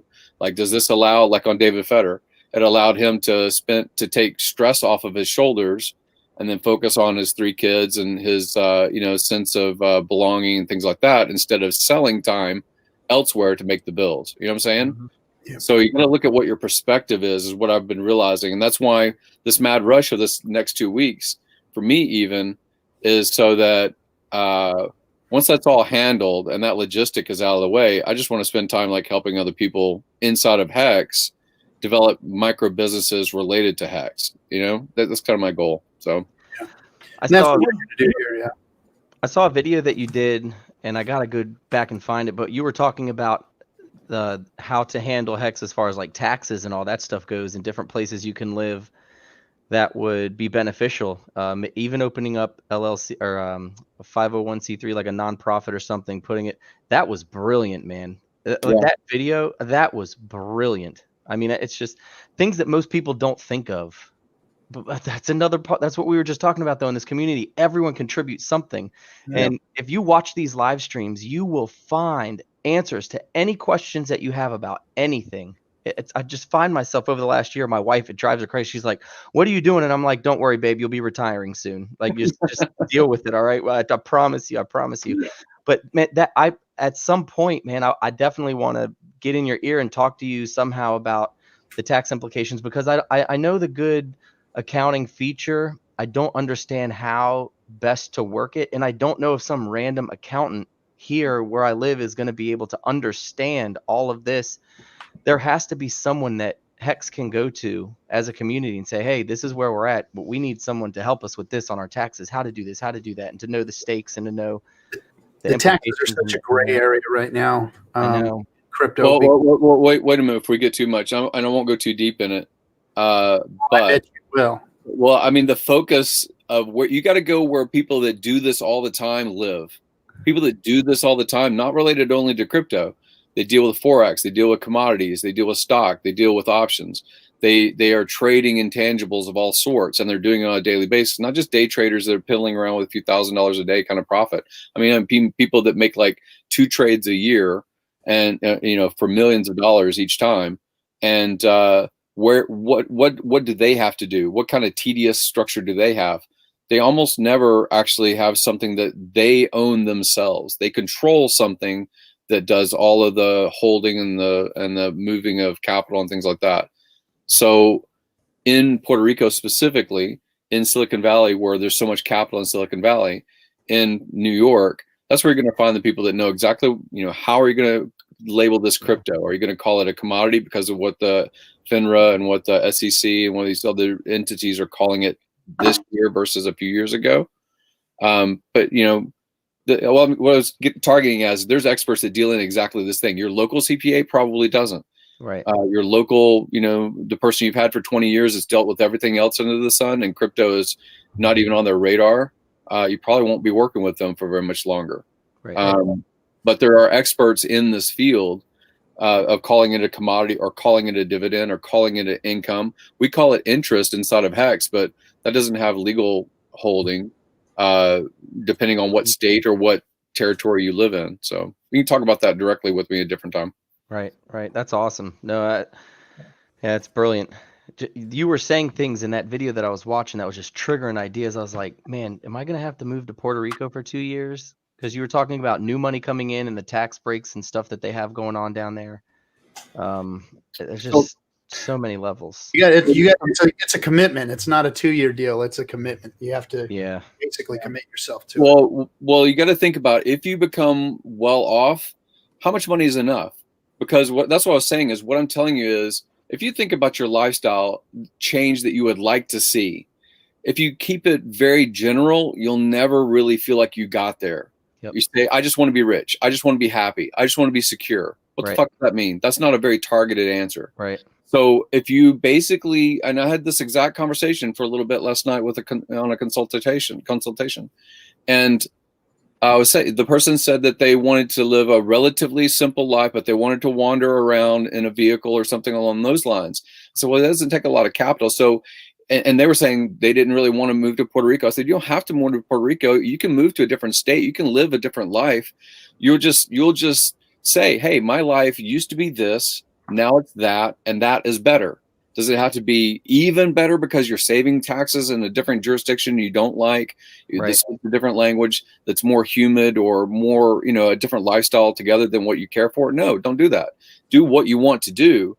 And you can set it up where the company or the entity just pays you to do what you want to do. That's the only message I try to get across. Yeah. A lot of Hexicans are going to turn into philanthropists, or just, enjoying your life and doing what you want to do with who you want to do it, when you want to do it, and the style that you want to do it in. It's going to be freedom for you. If your bag allows you to, and the price of Hex allows you to, then that's what a lot of people are going to do. I mean, I've been looking for an island retirement my whole life, and my hopes is that Hex is going to do that for me. However, what I like doing is what I'm doing now. I really like doing this stream. I like thinking about making things better for the Hex community and for crypto, because I was losing faith in crypto completely. I mean, me and Hexologists have talked about this off stream. Mm-hmm. It's like, if it wasn't for Hex, I was out of here, man. Mm-hmm. I was out of here. I was going to wait for the next pump. I was going to dump all my shit, all my Bitcoin, all my shit coins, all my exchange shit. I was going to get rid of it all and just walk on crypto, and maybe stick it in a freaking IRA or something, and trot off into the sunset trying to find another way to retire, versus having any type of a crypto investment.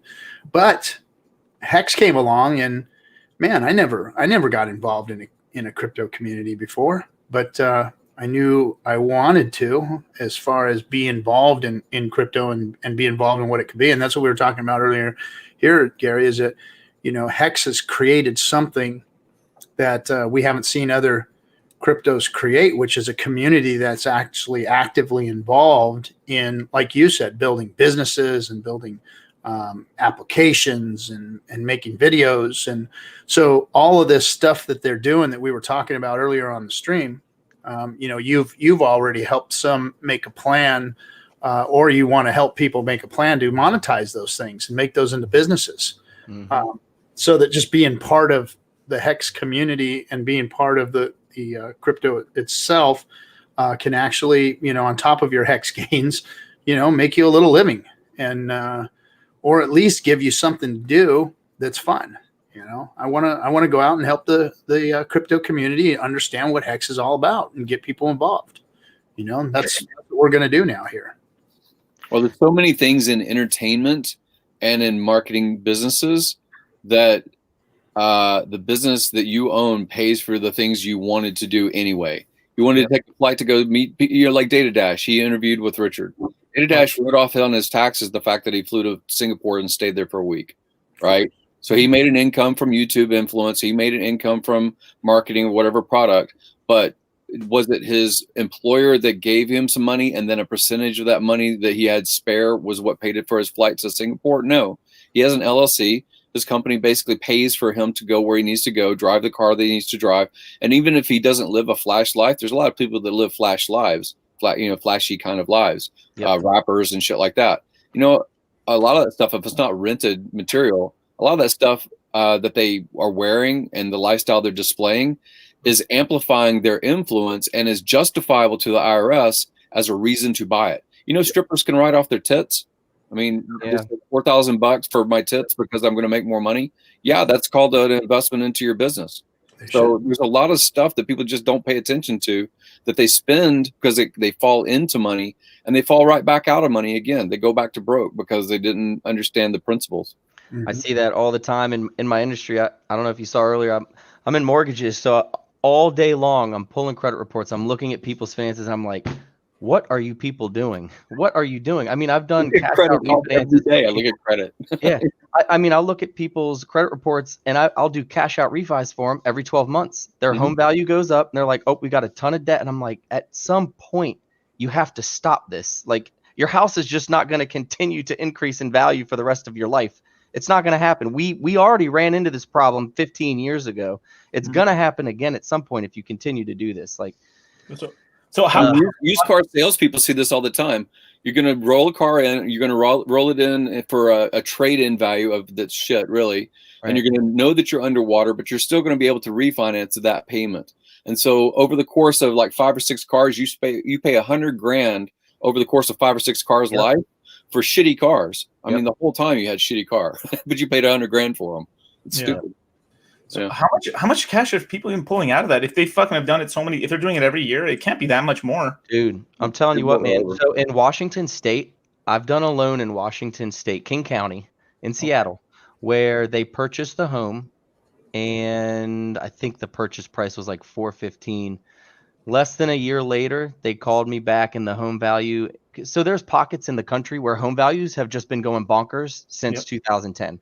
And King County is one of them. King County, San Francisco, California, all over the place, really. But King County, so a year later, they had $120K increase in their home value. This was 3 or 4 years ago. And then I've done 2 more refis since then. I think they originally paid $415,000 for the house. Now it's worth about $8,000 in King County. It's just insane, man. But they keep doing the same. Have you ever read the book Rich Dad Poor Dad? Oh, it's like you can have standard issue, man. Yeah. Like, but it's spend your money on investing it in something, then it would be worth. It'd be valuable to them. But if they're just spending it on trips and cars and freaking fancy shoes, then it's a waste. Yeah. It's all apartment stores. Every single time every time someone's like refinance something or pull cash out, they always get a big ass fucking SUV every time without fail. Yeah, 80 G's or 90 G's down the toilet. You got it, and I try to teach these people, and I work with them. It takes about a month to go through the process, whatever. And I try to tell them, and you got to find your break even. You stick to your break even, and then anything else above that, you put away, and you don't touch it. You don't open a JCPenney card. You don't open a Macy's card. You don't do this. You don't do. They don't. People don't learn. People are in it for the instant gratification, which is why I love Hex, because you just stake it forever and you're good. It's like eventually you keep restaking after 15 years. If you have a staking ladder every 25 days or month, whatever it is, so what I did the staking ladder, I just plan on reinvesting. So after the 15-year mark, it's a 15-year return every month after that forever. If I just continue to restake, and you'll have interest, it's insane, man. I don't know. So to give an example, I bought a house on a VA loan. The VA loan for that particular zip code was higher than, I mean, as far as the limits, was higher than it, than most of the United States. Dude, VA. Yeah. And this was a VA loan in King County that I did. This was a VA loan. It was $790,000 to close, 0% down. I had a rating, so I didn't even have to have the 2% or whatever funding fee for a VA loan. Yep. So I got the house effectively for nothing. I mean, as far as down. And then I had saved up because I worked like a freaking maniac for 2 years for 2 different hospitals and stuff. And I'd saved up enough savings to where I remodeled the property, went through all the permitting and everything like that, to where it was 4 units available to be rented. So I divided the house into basically 4 rental spaces, full rental spaces. Then once that was converted, even though it was my house and I was living in it, to qualify as a VA loan, as an owner occupier, whatever, after I'd completed the 6 months and the remodel, then I transferred the title. Although I owed the money myself as a person, I transferred the title into an LLC. Once I transferred it into an LLC, then it was able to depreciate over 27 years, right? The vehicle, the as a business, because of the rental income. And so I think that it went from a $4,000 a month obligation as a consumer house, me living in a house, to being a $22,000 a month income with a $4,000 cost. So I was making a spread of whatever that is, like 18,000 or something like that. Yeah. So you can structure things, and over time, No financial advice. Right. Yeah. So back to Hex. Back Hex. You can get smart, and you can use Hex Yeah. to leverage. You don't even have to make a shitload of money in Hex in order to leverage a shitload of lifestyle. You can do a lot of stuff if you get smart. Very true. Very true. Right. Though if I did see somebody talking about the Brazilian real or something, man, if I was earning pesos, man, not financial advice. If all my money was in pesos, Mexican pesos or British, I would throw that trash into Hex. Fuck that garbage, bro. I don't know what the paper. My friend Kinman just moved to Medellin, Colombia, and he's in a place that a pretty good, I would say, a mid-level NBA guy would be very proud of as a home. And it only costs him like $3,000 a month. I mean, in Medellin, Colombia, he has like the top 2 floors of a big, nice building or whatever. Nice building. I mean, Colombian woman all the time. He's a good looking dude anyway. So, I mean, I was like, dude, $3,000 a month. That's all it takes for you to have that lifestyle. It's crazy. Yeah. Yep. Wow. I can't even put 1.5 kids through college anyway. Yet for that. So Hard Knocks. So let me do some work here on Dlive and the YouTubers, and thank everybody. First of all, we've got over 300 people live watching the live stream. So thanks for sticking around and watching, guys. That's awesome of you for that 1010. What number do you already knew you were over 1,000 people, right? 1,010.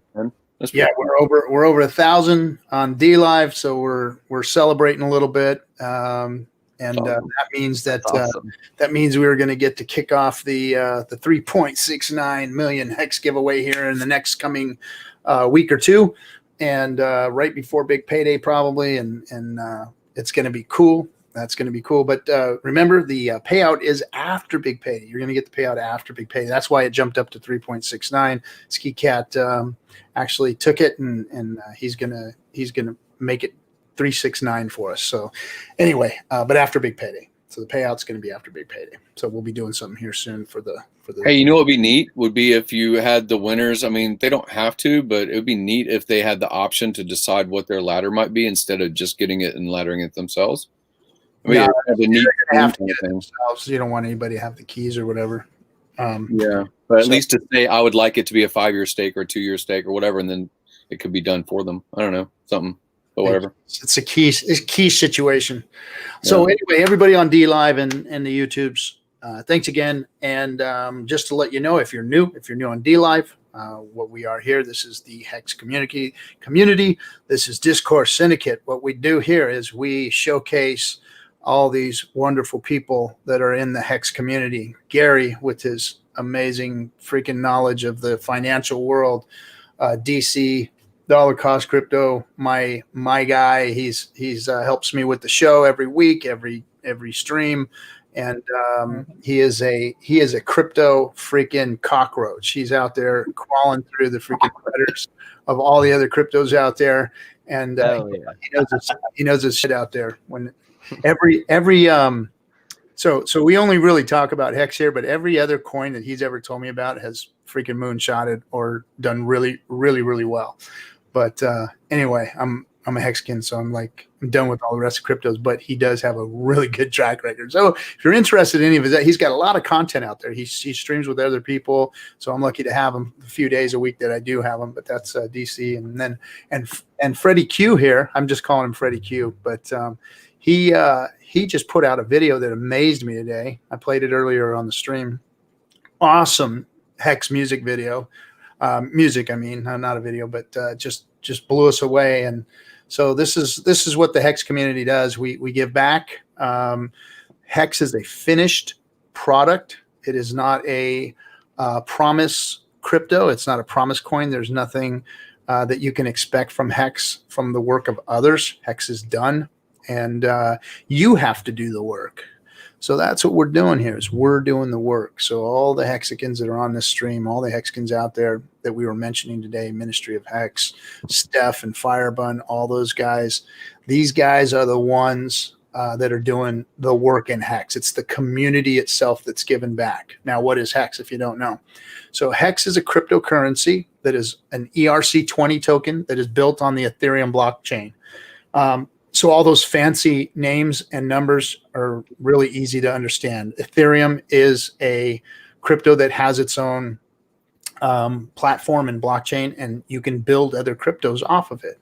Well, Richard Hart, our founder, the guy that actually turned the switch on to Hex, was the founding member or the founder of Hex Crypto. And what does it do? What does Hex do?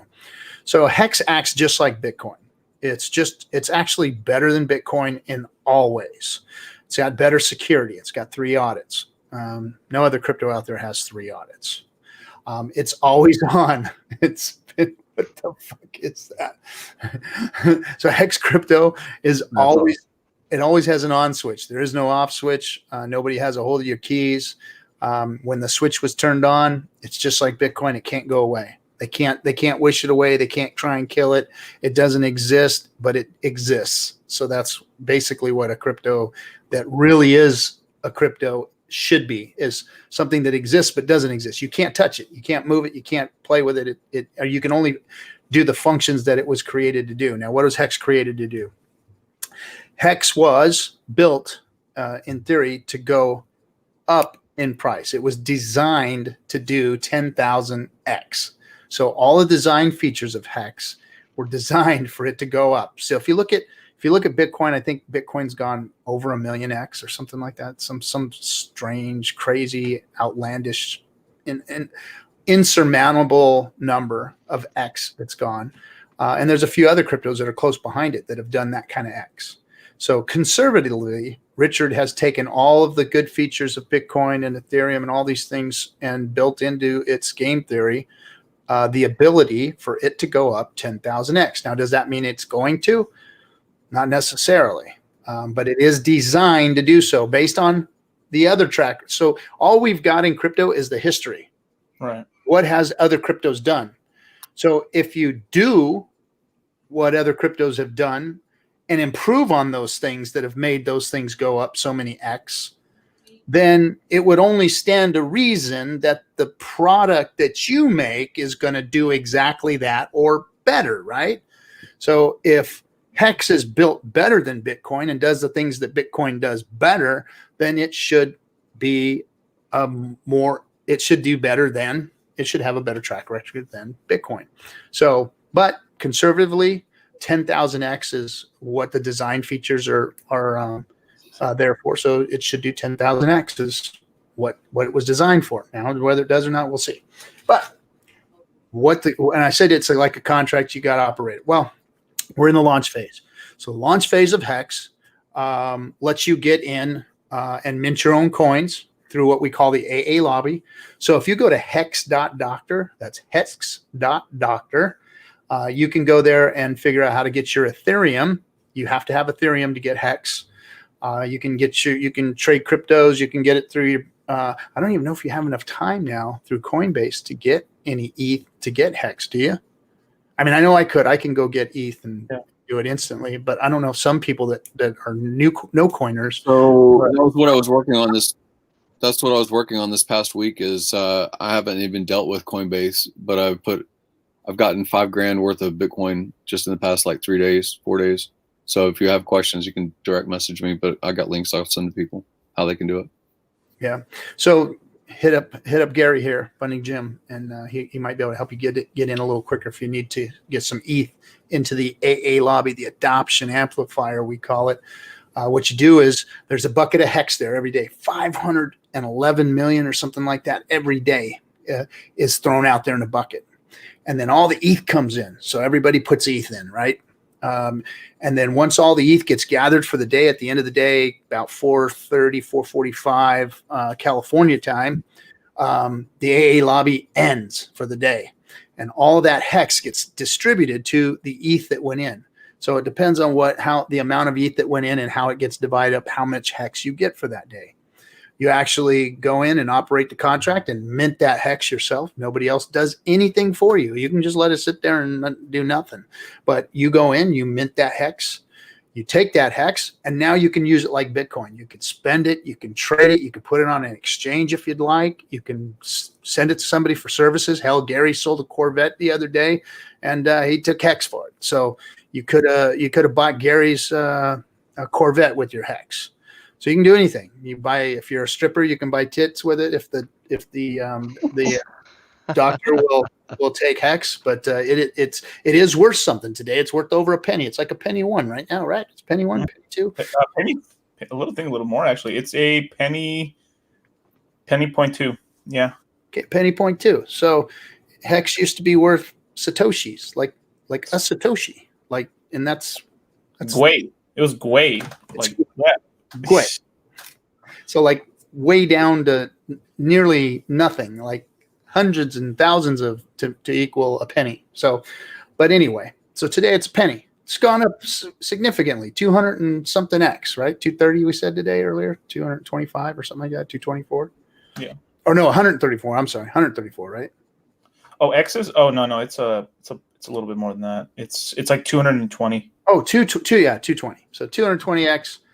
It's gone up, and that's 220 times, not 220%, 220 times. It's like a percentage is some stupid big number that you're like, oh, how does it do that? So we call it, we call it in doubles and X. So anyway, you can get your Hex and do whatever you want with it. You know, it acts like any other crypto, only better. It's faster, it's smarter, it's stronger than Bitcoin. Period. End of story. And it does things that Ethereum wants to do. So we're even better than Ethereum. We're built on Ethereum, but we're even better than Ethereum. And they're a little jealous because they're trying to catch up right now. They're scrambling their balls off to try and catch up to Hex right now. And they can't. Keep going, man. I'm rooting for you, Vitalik. Go, buddy. Go, go, go. I want to see you do it, buddy. So anyway, you can take your Hex now. Here's the real value of Hex. So it's a crypto. You can trade it. It go up in value, that kind of stuff, go down in value, whatever. But you can stake Hex like a certificate of deposit. Now, how does that work, and what does that do, and what does that mean? This is the magic of Hex right here. This is the beauty of it. This is compounding interest. And if you really want to know what the important, what the thing that people that build that build great wealth are looking for in finance is something that compounds interest. Right. Any smart investor is looking for something that compounds, that doubles, that grows, that gives you yield, and all this yield farming shit that's in crypto right now is bullshit because they don't have what Hex has. And this is where we get called scammers, and this is where we get called bullshit, and this is where we get called a cult because, see, all the people on this stream and all the people in this community have spent hours and hours and hours of time understanding what Hex does. And all of those other cryptos out there that are that are acting like they're Hex or acting like they're yield farms, they've got rug pulls going on. They've got keys coming up missing. They got scams going on every single day. Every day we see a new one getting crapped on. Every day, landing all over those people's heads. Because you know why? Because the influencers out there that have more viewers than us, that have been in crypto influencing out there longer than us, they're telling these people to buy into these stupid ass projects, and they're getting them wrecked. Instead of doing what we all did, which was the research on Hex to find out, is this really a good one? Did somebody, Richard showed us that there was 3 audits. Richard shows that he worked 2 years on it. Richard didn't launch it too quick because he pushed the launch phase out months and months and months, to make it right, to make it good, to make it what it is today. It's 340 something days old, and it has not had one hiccup. Nothing has gone wrong with it. And you don't see that in launch cryptos. There's always some kind of bug, something happens, and it may not just completely wreck people or just exit scam or whatever, but there's always some kind of a bug or something that happens, or an exploit, or, but Hex has not had any of that. So what does this mean for us? Okay. So you can stake your Hex out a day, 100 days, a year, 2 years, 5, 10, all the way up to 15 years, which was 5,555 days. That's the longest you can stake. Now, what does that do for you? Well, when you stake your Hex, especially before big payday, you're going to get, what's the bonus? $1 billion something? $1 billion or $1 billion? Yeah. Oh, it's more than $1 billion. It's $1 billion in value in Hex, over $1 billion in value in Hex that are going to be given away to the staker class. Let me say that again. Over $1 billion in Hex is going to be given away to the people who stake before what we call big payday. Now, big payday is going to happen the 18th and the 19th of November, and we're going to do a live stream. Me and Hexologist and the whole community, we're going to do a 24-hour live stream. We are not going to stop. We're going to go 12 hours before big payday. We're going to be there for big payday, and then we're going to go 12 hours after. So we're going to be on stream, and you're going to get to watch big payday happen. But you're going to want to be staked before that, whether it's a year or 5 or 10 or 15 years, 5,555. Now, what does that mean? What does staking mean? So when you stake it, you're going to get interest on your Hex stake that is in there.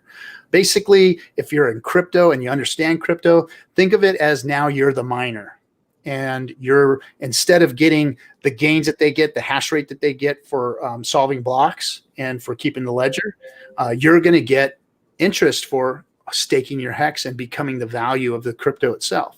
So what happens is your Hex gets burned when you stake it, means it goes away, and you're given shares. Now, the share rate has been going up every day since the launch. So it's getting more and more expensive to buy that Hex to stake, to buy those shares to stake every day. And then on big payday, it takes a big jump, and shares get way more expensive, like 3 times more expensive on that day, I believe. Like that. So the value is in staking before big payday. Let me say that again. The value is in staking before big payday. So when you do that, you get the maximum amount of shares, and you can stake them out. Now, just to put that in perspective, you stake out a year, you're going to probably do in interest. I think that's somewhere around 10 or 15 or 10x on your crypto, maybe 5, 7, 8 years. You're looking about a 15, 25x, somewhere around there. And then after 10 years, you're looking at about an 80x, 80 times return on your investment in Hex. So at 10 years, you're talking 80 times the Hex that you put in. So what's 100,000 Hex cost right now, so that I can just put this in perspective for people? 100,000 Hex costs you, sir, 1, 2, 3, 4, 5. It costs you about $1,200, sir. Okay, so $1,200 in Hex right now, today, 100,000 Hex is in 10 years. If you staked it out for 10 years, you're looking at a close to like an 8 million Hex return. Now, this is all built into the contract. The share value and the interest is all based on the contract and based on it automatically happens. There's nothing that has to happen to make you get your interest. It's all in the contract. Nobody can touch that. Once you stake, you're going to get your returns. Now, here's what's even better is that so that's 8 million on how much did you say that was? That 100,000 was 1,200. So $1,200, you're going to end up with about 8 million hex. Right now, hex is at a penny. So do the math on that. What do you think hex is going to be in 10 years? I mean, it could be 0, who knows? But it could be $1, $2, $5, 10 cents, 20 cents. Well, 8 million hex right now is 80 grand, isn't it? So that's $80,000 right there, just if in today's value, right? Yeah. So when you put that in perspective, big, and then so on top of that, you're going to get your big payday, which is right now it's looking like we're all going to. Man, I don't know if big payday is going to stay like it is. What are we at? Like 12% staking right now? Do you think how much do you think is going to be staked on big payday? I don't 30, know. 40, 50? 25% to 25 to 40%. I think people are still mystified. They're dumbfounded. Yeah. I think they might have seen the program and they say that's impossible. Just like when people look at the billboard and they say 116x, that's impossible. And then it goes to 33. Yeah. So I mean, I'm going to say your bag's going to double. That's about what I'm going to say. You've got your bag. So say you've got that 100,000 hex, you're going to get you're going to have 300,000 hex in your stake now. So on top of the 8 million, you're going to have that extra couple 100,000 hex in your bag for that day that you're able to pull it out 10 years from now. And whatever the price is at that point, that's the value of that hex. So that's what the staking. Now here's something else that's beautiful is that you're the bank. So by staking, you become the Fed. You are setting the price of the share rate when you're going to pull it out. You are putting it into a certificate of deposit, a crypto certificate of deposit. So you're acting as your own bank. Nobody does it for you. You've done it yourself. Now you get to be the bank by collecting the emergency. So you can pull your hex out anytime. It's not locked in there for good. You can't touch it. You can pull it out. But what you do is it's called an emergency end stake. Just like if you were to take a CD out early, you're taking that hex out early. So they're going to penalize the shit out of you. And if you're not careful, you can be penalized to almost 0. If you run a 10-year stake out and you pull it out too early, you won't get anything. It's very important that you understand how to emergency end stake and how not to emergency end stake. If you're going to commit for 10 years after big payday, you just leave that shit alone because you can really wreck yourself. Check out the Staker app if you're not sure. Check the Staker app. It's going to help you to figure that out. So Staker app is going to even become more robust and probably even give you more functionality and teach you more about Hex. But stick around here. We'll teach you a little more in depth. I'm just giving you kind of the 30,000 foot view. But so the end stake penalties that people acquire from doing that shit, from pulling those out, don't go to, the founders of the project or to anything else. They go to the staker class. So those who are staked, you're collecting those penalties that people are dumping in there. So you get to be the bank itself. So your Hex is collecting those penalties, it's collecting interest, and it's growing. And you are the ecosystem. So you're acting like you're a miner in Bitcoin. That's what your shares are, is like the hash rate in Bitcoin as the miner. But you don't have the cost of the electricity. You don't have to buy equipment. You don't have to upgrade that equipment. Imagine a miner for 10 years. They're going to go through equipment 2 or 3, 4 times before that 10 years is up. There's a lot of expense that you don't have to deal with by being a staker. Staking is the key to crypto. Being a staker is the key to crypto. It's going to be the way of the future in crypto is going to be staking. You're going to have to hold coin somewhere in order to create the value in the ecosystem. So that's Hex in a nutshell. That's what it is. That's what we're doing here. That's what we're talking about. And then we get into a little stuff about, what everybody here is doing and for the community, because nobody is expecting anything from the work of any others. So we add value to Hex itself through our community. That's who we are. Nobody pays us to do this. We do it all on our own. You guys support us. We support everybody else around here, like Freddie Q, who just did that awesome Hex video for us. If you guys want to, go to his you got a YouTube, Freddie? SoundCloud. I do, but I don't have the I don't have a video up or anything for this yet. But it's on SoundCloud. It's on I put the link in our chat. I don't know if it's in the other chat or if it just showed up in ours. Or you can go to Freddie Quotes on Twitter. I have it pinned at the top. It's a free download. I made it for the community, really. So everyone go download it. And You're in Telegram too, right? There's so many scams. Yeah, so you guys can go hit up Freddie Q in Telegram and drop a little hex on him or something. Thank him for the work he's done on his video for you. So You just put the SoundCloud links on all the chats right now. yeah. So that's what we do. Thank So you. that's what we do, guys. That's what hex is. That's what we Thank do. you, guys. And tonight, if you're on the stream right now, so we've got what 336 people viewing. So if you're here tonight, 336, almost 369. We're giving away. We're going to give away 3.69 million to some lucky viewer here tonight. You could be one of the winners tonight. We're qualifying, so stick around on the stream. We're going to qualify in the stream, and we're going to pick out of our chat room. And I've got another set of DMs that I'm going to pick out of, and we're going to put all of these names, when we get 100 of them, on a wheel. We're going to spin the wheel, and we're going to give away a 2 million hex giveaway, a 1 million hex second prize, and then a 690,000 hex third place. So 2, 1, and 2 million, 1 million, and 690,000 hex prizes. So if you look at it, it's a penny now. You can do the math and figure out what it is, but we're not going to talk dollars here. But anyway, that's what You can go to ethhex.com and you can figure it out for yourself. Yeah. There you go.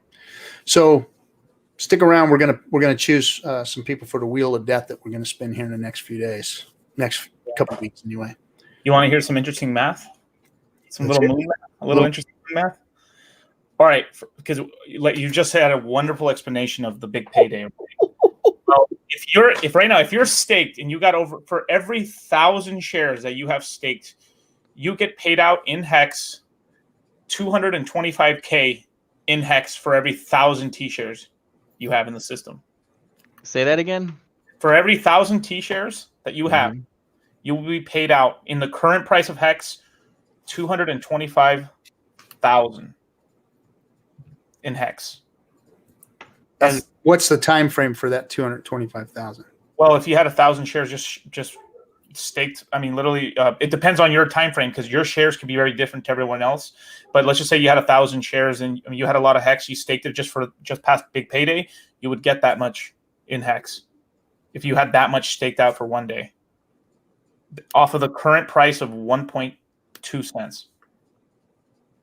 That's a lot of hex, man. I mean, that's a lot of hex. I mean, let me try to figure out how much hex that is in terms of payout. Just give you guys like a rough. I just sent something to the Telegram on RG. He doesn't like to say certain things, but there's a image there I just looked at. Yeah, that's yeesh. That's like if they go to ethhex.com, they can do their own figuring out, but it might go to zero. It might be worth a lot. So let's leave it. Right. So it'd be roughly, yeah, let me just give you a hex number instead. Yeah, just because I was trying to get, it's about 18 million hex. 18 million hex per 1,000 shares for the big payday payout. Okay. Yeah. It's not too shabby. Not too shabby. Not shabby at all. So there was that a couple weeks ago, someone emergency instaked. I think it was 150 million. There were 3 emergency instakes. It was the day where the payout per 1,000 or for 1 trillion shares was like almost 13 hex per. Do you guys know what I'm talking about? That day where all those emergency instakes came through and the payout was super high. So if you go to the hex.com, go.hex.com, and you click on the hex logo on the left, and it takes you to the daily payout per T shares. Mm-hmm. And there's that one outlier. It was almost 13 hex per trillion shares that was paid out on that day. Where do you think that's going to be after big payday? I know that there's charts and stuff you can look at, but what do you think the daily payout per trillion shares will be after big payday? Gosh. I'm not sure on the math as far as what the share price is after that. So The share price will probably, double or triple, because it's right now it's like 1.3 or 1.4, I think. So it'd probably triple right after that, and then it's just a steady climb as stakes come out. And it's typically the largest stake will be the highest ROI at that point, and then it'll just be boosted up to that one. So it could as soon as you have some big stakes coming out after big payday, I mean the share rate could like dramatically increase. Yeah. And then it'll just be more steady. It'll just be like this. Just keep going forever and ever. Gone to so 10,000x, right? wow. Yeah. What percentage of stakes are ending within a couple of days of big payday? I think isn't the first year it's like 42% or something in the first year. What? That's why the weak hand, theory that Litecoin has covered a lot before. People will realize 10,000x, but will you hold on? Wow. So many people have a short. I mean, again, in crypto, there's been this history that if you need to get in and you need to get out before something happens to you, or whatever. So, just people that are staking 3 years, 4 years, to be the median of 4.4 years on the staking class is phenomenal in crypto. I mean, nobody even plans to hold ETH that long. I mean, they might, but they never plan to. Right. So it's crazy. Yeah, the Crazy commitment. 40% of current stakes are set to end within a year. Yeah. Mm-hmm. That blows my mind. I don't think it's a year. We can actually do the math by looking at Staker app and looking at the average stakes. I mean, if you look at the average stakes, wouldn't that be 50% of the stakes are at 4 point whatever years? Am I means that more? I mean, like average. if you're going to do a ladder, like the heaviest or the thickest ladder rungs are probably closer in time, and the further Hail Mary kind of rungs are further out in time, most likely. if People like Steph that put 30 grand out there, 55 were unusual until they're not, and then we have people putting $1 million 5 out there now. So I think that weighted average is changing too. But I'm saying if we're talking average is right. Averaged out is at 50% is average, right? Yeah. So the heavier rungs earlier in time. 4.4 years Mhm. is 50% of the stakes, would it not? Sure. That'd be the middle of the bell curve. Sure. So Yeah. the 50% of the stakes are coming out before 4.4. See, and I'm not no mathematician, but I think that I figured that out, right? 4.4 years would be half of the stakes coming out. Come on, math guys. It's an average. So It does- weighted on how much hex is in there. So say someone stakes 1 million hex for 5555, but then someone else stakes 1,000 hex for 3 weeks. Is it weighted off of the amount of hex in the stake? Yeah. 40% of I total thought individual stakes. it was per. What's the bell curve of all hex, not just all stakes or individual? Because you could have whales that are doing like YOLO stakes and 10 stakes, and like me and a bunch of other guys, we've laddered out to 15 years and stuff and everything, so that increases the average length. 40% of total. I'm not gonna lie. I have a chunk coming out relatively soon. I have a lot staked out for 15 years over a ladder, but if we do see, a price run up in the next 6 to 12 months, it would be crazy to not take advantage of that. So I do have a lump sum coming out within a shorter amount of time, but my average stake length I think is 7 point something years. Yeah. Well, I mean, Litecoin has pointed out a few different episodes. Kyle says basically one of the developers that really talked about, he built out the layman's guide. He's an expert in basically the mechanics behind how Hex operates. And in his streams like 5 or 6 months ago, is basically what he was saying was stake based on what you want coming out. Don't over obsess. don't overthink that you're not far enough in time, or it's too early, or I mean, the game stickiness, speculative stickiness, and it captures all of us. But you should probably just stake based on what you want in Hex coming out, and your speculation on its value in the future is your own determination of what you think the strength of the product is. Yeah. But I've gone through that too, even over the past few weeks, because I have stakes like you that might be weighted to come out, and I have to go through this thing and say, oh, I've hit the 50% mark. Does that mean that I should go ahead and restake it, or should I just let it come out? So if you've done ladders, your peace of mind is better. If you're all or nothing, your peace of mind is stress, because you don't know what you should be doing. So Day 43 OG, by the way, if you guys, what is the name of their show? Damn it. It's the late Hex show, or the late Hex show. Yeah. Late Hex show. Day 43 OG and Unwrecked Pirate do a show out there in down under, and they Day 43 OG said who is a new cutthroat, by the way. He just got into the cutthroat room the other day. So welcome, buddy. But he said it's 25% of shares are expiring in the first year. So within the first year here, we're going to have 25% of the shares are going to be expiring. If that doesn't put a smile on your face. I mean, so 75% of the OG Genesis shares are going to be what's left after the first year. So the stake, and I mean, and then by I'd like to see how that spreads out over time. Like how much of that is expired, how much of that goes 5555. You have to wait. You have to wait and see. Obviously, some people are probably going to take some profit and then like fucking kick themselves in the ass later and buy Hex at a higher price. Yeah. And the rate being, it always happens. Yep.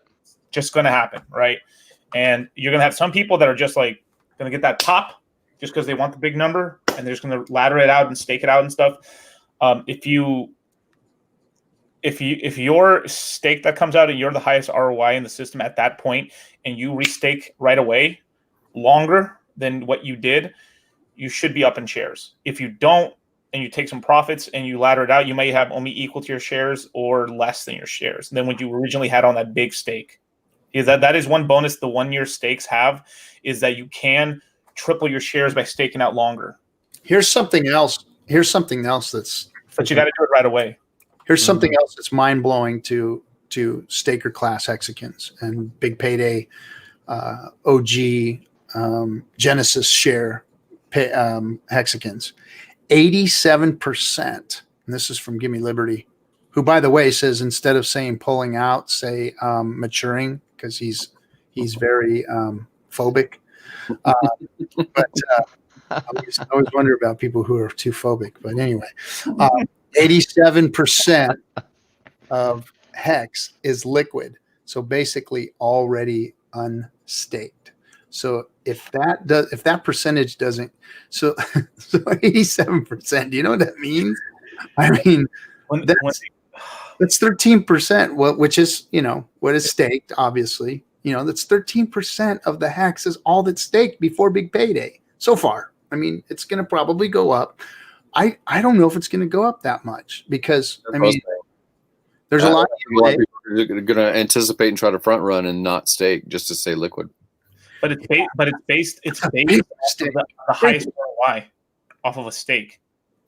So it will jump up regardless if they don't stake or not, because some of the OG Hexicans that did stake will be the highest ROI at that point with their stake, which will drive the share price high. So even if they don't stake, they're getting fucked anyway. Well, I wouldn't say fucked. I would just say they missed out. You're going to watch the language on some of these things, just because my friend again has this big hesitation. Yeah. And I told him, if you got in now, then it's anticipated potential. It could go to zero. Not financial advice. It's designed to be 10,000x. It's around 200 whatever x. And if it went 10 times, that's 2,000x. If it went 50x from here, that's the target, 10,000x, right? 50x from here. So he was telling me, man, I think I missed it. I think I should have got in back when you should have pestered me more 6 months ago. Why didn't you bother me more and make me get in this thing? And because he's upset that a lot of people have realized 200 something X, right? Or they're at least at the 200X mark. And I was telling him, dude, you wouldn't want 10 times your money. You wouldn't want 20 times your money. You wouldn't want the potential for 50 times your money because you're going to cry and whine that somebody else got 200 before you got there. I mean, what the fuck? I mean, it doesn't make any sense. I don't understand the logic behind that stuff. Everybody wants the big one, man. Everybody wants that freaking that Genesis bag. That Genesis bag. That's what I mean. I'm telling you right now, they're gonna those shares that are bought before big payday are Genesis freaking shares. Mm-hmm. Everything changes after big payday, and they just continue to get more and more and more expensive. So if you got, if you didn't get in with a lot, and you're worried about being a shrimp or a squid or any of the others, the shells and all that stuff, those shares that you got early here are valuable. Well, even if you make the decision, again, I'm just going to commit, like the young people, especially that look at it, they say, hey, throw out a Hail Mary football. Throw $1,000 15 years into the future. See what happens. Does $1,000 really impact your life that much in 2020? Does it really alter like the course of everything of you because you put $1,000 15 years down the road?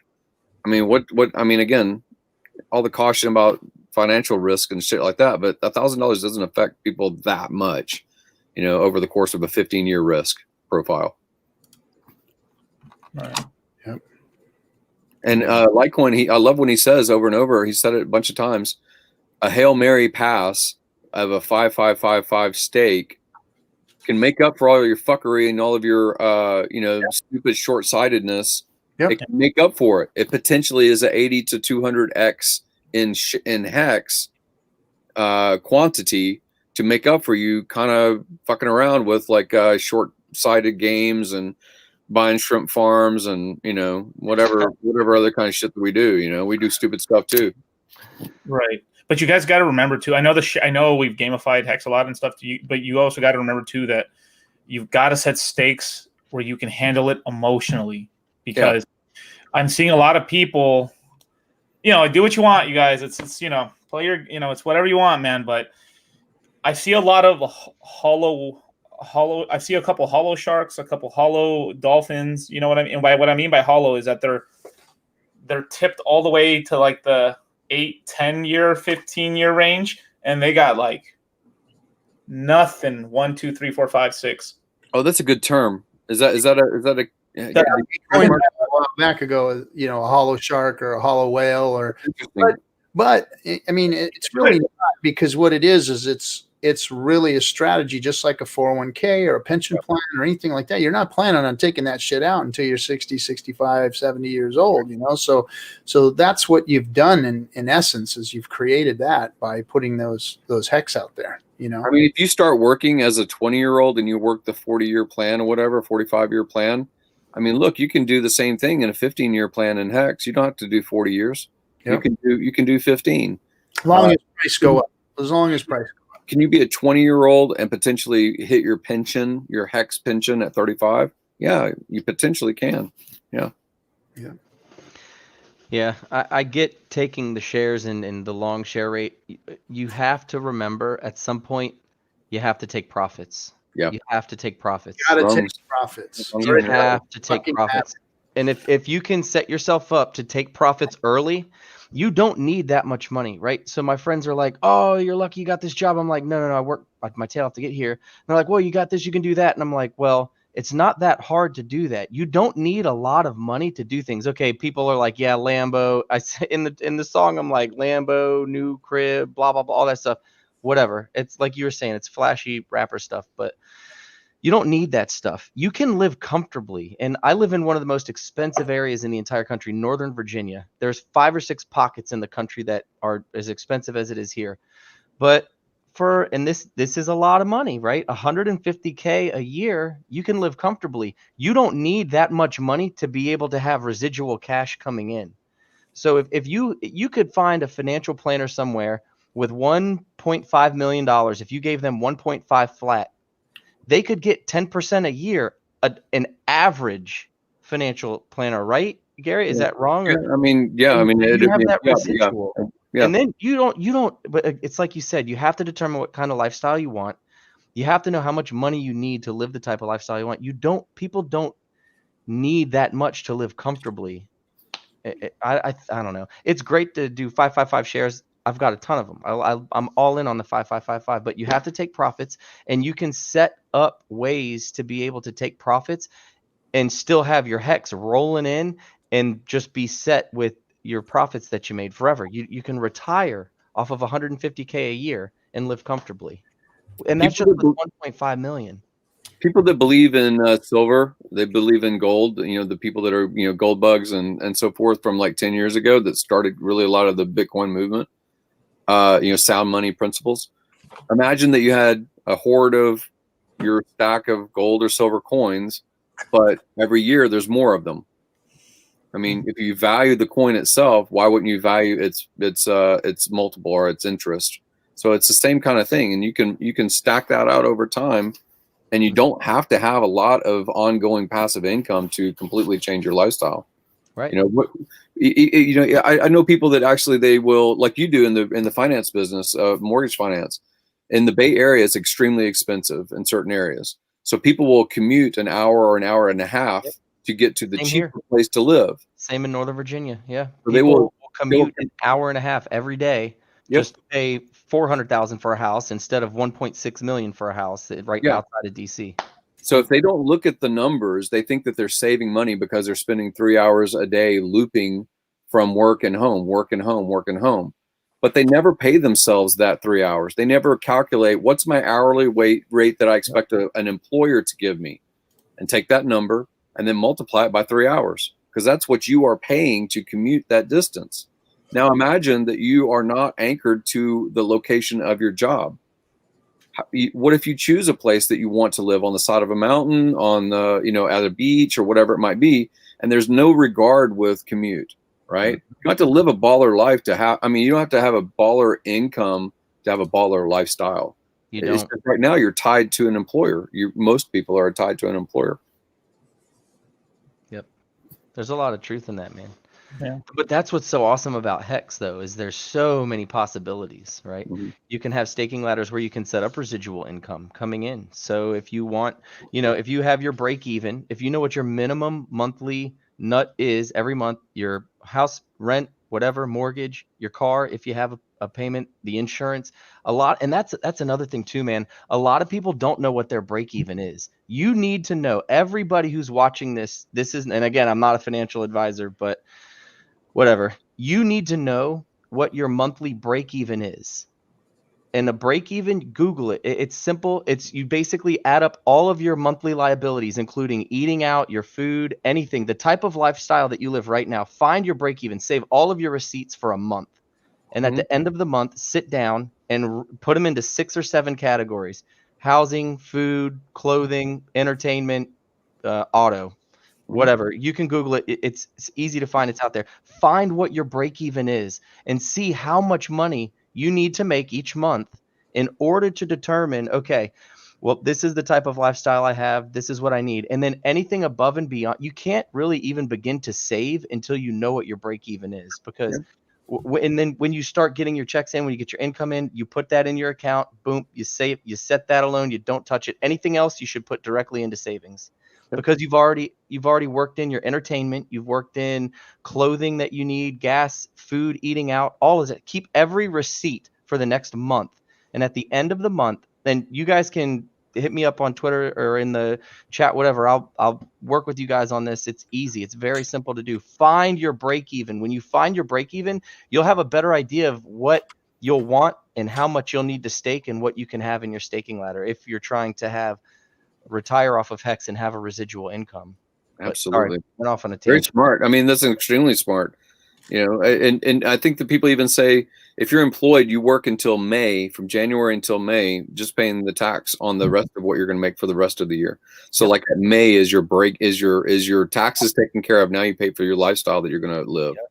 And then you determine that based on, like I said, if you're going into a job, even if you're owner of a business, like a retail business or something like that, and you have employees you have to manage, you're physically going in, you have stuff on your mind because you're thinking of the employment of your self-directed income or whatever. But the investor class doesn't have to be wealthy because their percentage of their tax is less in general. Their overhead is less typically. There's just a lot of reasons to look at HEX as the best lever, in my opinion, of any asset class to get you out of a lifestyle that you're living now. Yep. I can't believe that more people don't understand it. Oh, it's a scam. Oh, it's dude, take 30 minutes. People say mortgages are scams. People say everything's a scam. Yeah. Dude, like people's like, man, I would never own a home. I only rent. You know what I mean? And it's like I don't buy a car. I lease it. No. Why you guys don't have your car? Why don't you Uber to your car? Like you like having your car just sitting in there, sitting in the driveway, not doing nothing is a scam. You should be out there. And eventually they'll be like, why isn't your Tesla out there like earning money for you while you sleep? All this dumb shit. Hey, they're doing that now with Uber. They're going to decentralize. Uber doesn't have to own the fleet that gets operated. It actually may be somebody like you or me that just has a car, and when you're home, it's out making money for you. Yeah, I know a guy that's buying that's kind of front running. He bought a bunch of Teslas and stuff. Yeah, he used Teslas and has them fixed up and stuff. He's waiting for that. I know a guy he's right here in the Bay Area, and he just buys used Teslas. He gets them wrapped for about $3 or $4 grand, makes them interesting, puts them on Turo, and he makes like $6 or $7 grand a month, just like rotating that inventory. It's a hustle for everything, dude. Yep. Yeah. It's a mentality, really. Yeah, you'll see opportunity if you're in that mindset. You'll see all kinds of stuff. What you think about, you bring about. Mm-hmm. What you focus on the most is what you attract into your life. And bad things happen to everybody. Everyone's been, in the lowest of lows. I mean, I'm sure everyone on this chat right now could talk about, oh, I was in this situation or I was in that situation and this happened to me. And, I lost my job. I had my car repoed twice. I could sit here and tell you guys stories. You'd be like, what? But and it wasn't until I changed my mentality on things. So I'm 38 now. When I was 27, I switched my mind and I was like, okay, I constantly had this negative tape playing. I constantly was expecting the worst to happen. And that's constantly what I saw. So naturally, that's constantly what I was just working myself into. When I changed my thoughts and when I started, and I say this all the time, investing is awesome. The first thing you need to invest in is your thoughts. Everything is created twice. First as an idea. So if your thoughts aren't on what you want to happen, you're wasting your time. It's the worst investment you can ever make in your entire life. You need to focus on what you want. What you think about, you bring about. You will attract things into your life. I missed the Bitcoin boom when I could have jumped on that when I was, libertarian and, after the 2008 election and I wasn't, all about the Obamas and the McCains and all that stuff. I started focusing on the libertarian side of things. And then all this talk started coming in about Bitcoin and it intrigued me, but I just wasn't very technical. I didn't get it. I didn't understand it. And then years later, obviously what happens. I missed that. And I'm like, okay, something else will come. And then HEX came and I was like, it just goes to show what you think about, you bring about. And what you were saying, your buddy's like, oh, it's too late. It's never too late. If that's your mindset, that's your mentality, it'll be too late. Yep. That cannot be your mentality. You have to invest in your thoughts. It's awesome to invest in crypto. It's awesome to invest in real estate or whatever investments. The most important investment anyone watching this chat will ever make is in your thoughts. You have to invest here first or everything else is just a waste of time. It's just a waste of time. That's right, brother. Truth. Yeah. Cool. Sorry, Free. got a little soapbox. Man, that was we do it all the time here. We say that it's the discourse, but we all pretty much agree. We just like to, say it out loud. Yeah, very cool, man. It's an awesome community. I feel so blessed just to be a part of it, man. Like just everyone it's crazy too because everyone all over the world is involved in HEX, right? There's a large community here in America, I feel. And the culture in America is not the culture that we have in HEX. HEX is different, at least from the culture that I know in America and the way people are. And maybe it's just where I live. It's just a rat race here, man. And it's just so refreshing to be able to separate from all of that and to join one of the, this is the first time I've ever been on a live stream with anybody, but I've watched hundreds and hundreds of hours of these things, whether it's Hexo or Richard or you know, Gary funding Jim, right? Or the Discourse, whatever. I've watched hundreds of them. And it's just a way to get away because it's like-minded people who think the same way, and you will learn so much from watching these live streams, like just real life stuff, not even investment stuff or Hex or crypto. There's just lots of things you can pick up on them. So if there's someone who's new into this and a friend was like, yo, check this out, you got to come look at this, I'm telling you right now, keep watching these live streams. This group of people that we have, it's like nothing. If there's any advice, and I'm not an old guy, I'm 38. I consider myself very young still, but there's a lot of people out there who's younger who probably haven't had the life experiences that we've had on here, right? The four of us. The knowledge and information that you get from these live streams, it's priceless. Priceless. It's priceless. I didn't go to college. I was a college dropout. I did business to business sales for 2.5 years. I learned more doing business to business sales than anything I've ever needed in my entire life, but it's life experience. So take advantage of the life experience from all of the people on these live streams, man. These people are brilliant.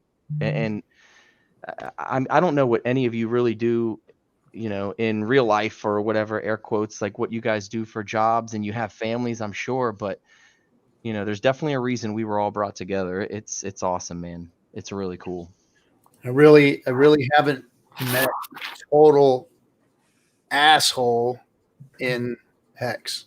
I mean, we got our characters. Nope. That's for damn sure. We got our characters. But that's what's great. That's the good thing about it. Yeah.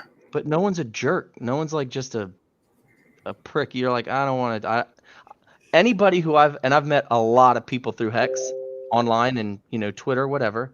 I would sit down and drink a beer with every single person. Every single person I'd sit down and be like, you know what? I could sit down and have a conversation with that person. You don't want to have one with RG3 though. RG3 doesn't do good with beer. No. Well, or sit down and eat a steak dinner, whatever it is, you know? No, that's a tone-based thing. We don't do that either. Nothing but tomahawks over here. Yeah, tomahawk steaks. Yeah, steak will be good. No beer, no booze. That's RG3 cool. is allergic to alcohol. It's all good. You guys don't know, RG is a proud owner of a Wagyu farm. One day. One day. The alcohol makes me break out. He's gonna have a hammock and a surfboard and a Wagyu farm. Okay. Mm-hmm. All grass fed, baby. Let me get one of those steaks. I'll take one of those steaks. We brand the cows with 5555. Oh my God. A 5555 brand, huh? Yes. That sounds like a great Christmas present. Brand. Cold brand. We should all pitch in for them. Yeah. That's fun. All right. Well, we got to get our people chosen. So here's what I'm going to explain the contest to everybody. I'm going to explain one time only. No spamming. If you get chosen and you've put more than one entry into the chat room right now, I'm pulling you out. I've done it before. I'm going to do it again. Only once. Do not do it twice. You will be ripped. If you win, you're going to be brokenhearted because you're not going to make the wheel if you spam the chat. So no stickers, no donations. I just want you to put you're going to put, hey, DCC. We're not going to do it yet. Hold on a second. We're not going to do it yet. Wait. Did you have to fix the one from the last call? Did you fix that already? Yeah. I pulled the name that double post. So you cannot double post. I will pull a name and I will pick a new slot the next week. So don't do it. So right now, thanks Quarter Panda for the diamond. No donations, he says. So what you're gonna do right now, everybody, YouTube and in Dlive, you're gonna say, hey DCC, that's it. That's all I want in there, and do it once. If you do it twice and I go back and I'm going to look at the record, every night I'm going to look at it and I'm going to pull your goddamn name out of there. So if you want to qualify, that's what you got to do. So everybody do that now. We're going to choose a name in YouTube and in Dlive. But what I do want you to do is remember that you gotta follow us here on Dlive, which we already hit our 1,000. But you have to be a follower. If you're not a follower, when the prize comes, it is going to be a sad. That's called a bunga. We call that a bunga when you do that. You don't want a bunga. So subscribe to YouTube and follow me on Twitter, which is. I see some of them are getting cute and putting like a bunch of exclamation points after your name and shit, you know? Yeah. Anyway. And then follow me on Twitter, which is RG3_pirate. And so we're going to choose out of the, so everybody get theirs in, just do it once. It should be stopping here. It looks like we're about There's to. mine. There you go. All right. I'm in there. I was going to say, are we allowed to join this? My China VPN. Yeah, Freddie, you can put one in. And then everybody else, just do it once because I'm going to go back and look. If you're in there twice and you get picked. We look. Yeah. I will throw you out. Now, let me go to our Eurasian. That's been doing really good. I've been verifying everybody's whereabouts and all that stuff. And I've got 3 winners chosen from the Eurasians who cannot be on the live stream. So I've given them the DM opportunity. So there's a big list. And for those of you who spammed me, like you, I took you out. I took all of your spam. No more. That was very cute, but it's gone. It's too easy for me to weed. But anyway, so the 3 names that got pulled from Eurasia is Marcus Aurelius. Marcus Aurelius, you have become a Wheel of Death spot owner. Dendaman. So Dendaman, you are our second qualifier. And JMS3, you are our third qualifier for the Eurasia. Congratulations, you guys. You guys have made the Wheel of Death. And now, DCC, I'm going to have you grab one out of the YouTube stream. Okay. And hey, everybody else in there, go ahead. If you see that they've done it twice, go ahead and call them out. Yeah. Easier on me, call them out. But right. So go ahead and get one out of the YouTubes. Oh, I went way too back. Whoops.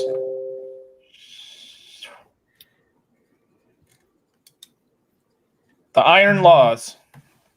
The Iron Laws. The Iron Laws. Damn, I was 1 down away from getting into the fire. Holy shit, that was close. Oh, damn, bro. Whoa. Oh, man, that's messed up, bro. Why do you mess with him like that? Why do you mess with him like that, man? That was bad. I know. Okay, now I'm going to pick one out of the Dlive. Ready.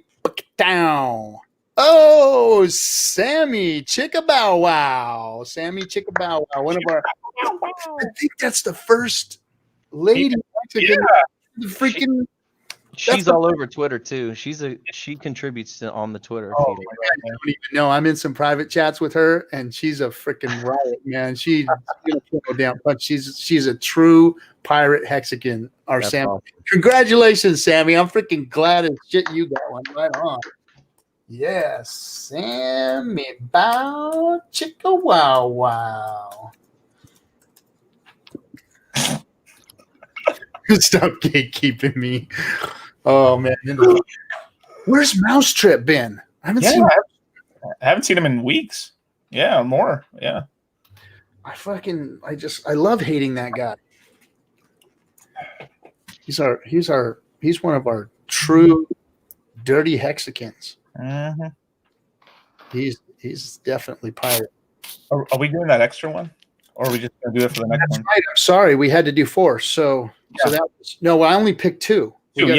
We have another one from Dlive. Yeah. We have to pick 2 more actually. Yeah. 2 more. So 2 more. So one from YouTube. Go ahead. All right, here we go. And check. Don't be spamming. Let me get back in there and. So go ahead and grab another one out of YouTube's. Gabriel Mazio. Gabriel Mazio. Mazio, yeah. Gabriel. Let me write that down here. Gabriel Mazio. How does he spell that one? Mazzo. M-Z-O. Just like it's. Perfect. Cool. Congratulations, Gabriel. Yep. And I'm gonna grab another one out of that list. It's a big list. All right. So now we're gonna grab another one out of the Dlives. The Dlives. Oh, Cass Rowlett. I think that's his only one too. Yeah. And he's an OG Discourse Syndicate Hexican. Cass Rowlett. Always in the chat. Yeah. So that's it. That's it, guys. We got our 4 for tonight because I'm the last one, and our 3 for there. So we are 1 night away from choosing the whole wheel. We have hit our 1,000, and we will choose a date for the spin, whether that be because again the prize is going to be given away right after big payday. So it doesn't matter when we spin here. What about the kickoff day, December 2nd, the 1-year anniversary? I mean, I don't know when you guys want to do it, but if it's going to be after big payday, I know that's like a week and a half after big payday, but I mean the 1-year anniversary. Yeah, no, we're going to have to do something. Obviously, we're going to have a Discourse Syndicate's probably going to do a 1-year celebration. Oh, cool. Yeah, we'll do something. We're doing the 24-hour stream with Hexo for the big payday. Yeah, but we got to do something for AA ending too, because I think, to be honest, I think that the AA ending is going to be one of the most significant days in all of Hex, because that's the day that we all become Hex. That's like the day that we are there. There is no more Hex than what we have, than what Hexican have. See what I'm saying? I might. Those who are in after that day are who owns the Hex. The only new hex after that day, the only new hex is from a staker. Yeah, from a staker. So the staker class is creating the new Hex, and whoever the holders are that just have liquid Hex are the only others. And of course, then there's the OA. You know, I mean, if there's only 1% staker class, if it ever goes down to 1%, that's 369% for that 1%. It's like ridiculous. So like all of the inflation of Hex would come from 1% of the population of Hex. It's crazy. That's So you put 1%er. God, people don't understand the power of this thing and what it could do and what it's going to look like. I mean, we don't even know yet. I said the biggest whales have not got into Hex yet. The biggest whales haven't gotten in yet. So, and what you put out today about, I like that post. I've seen it many times about the financial energy that has to go in to move it to certain prices. Yeah, it's 8 cents. Yeah, it's not a lot. It's not a lot at all. There's so many people out there that are sitting on that kind of scratch that means nothing to them, especially in crypto. Do you know how many Bitcoin bags could jump into Hex and just moonshot it? I mean, a small percentage of those. So 2,000 bags out there that are loaded up with most of the Bitcoin, just a small percentage of that value, of that financial energy comes into Hex. Yeah, it's crazy. Let me pull out some of the math. This math was done by Brendan. Just to give him his be mindful on Twitter. And all right, in order to get the price at 369, it would take about $2.6 million of buy pressure to get it to 3 cents, $3.7 million to get it to 5 cents, $5.6 million of buy pressure to get it to 8 cents. $7.6 million to get it to 12 cents, and $10.1 million of buy pressure to get it to 18 cents. Dude. Damn. Yep. There we go. Now this is the man right here, the man, the myth, the legend right here. Here we go. Dude. I've been trying to get on, man. He's been ducking me, man. He's like, no, not for that. Freaking math, dude. The guy is just freaking brilliant. Brilliant. So, Very cool. yep, I love his stuff, man. He's just People shit out 10 million. I mean, for real. Like, Yeah. like I said, there's people that you told them they had 10 million and they jump out of a building because they were so wrecked. So here's a question. That buy pressure. So someone goes into whatever and puts that 10 million or whatever in, the price would shoot up, right? Does the price stay there, or does it have to be consistent after? Does that buy pressure have to stay there? Like, how does that work? So think about Buffalo when they move in those historical, like movies and stuff like that. The first movers may compel the rest of the herd to move as well, right? Mm-hmm. So you do see if it's like a fast wick up, fast wick down, there's not enough to actually change the psychology of the herd. It's just Right. Buffalo.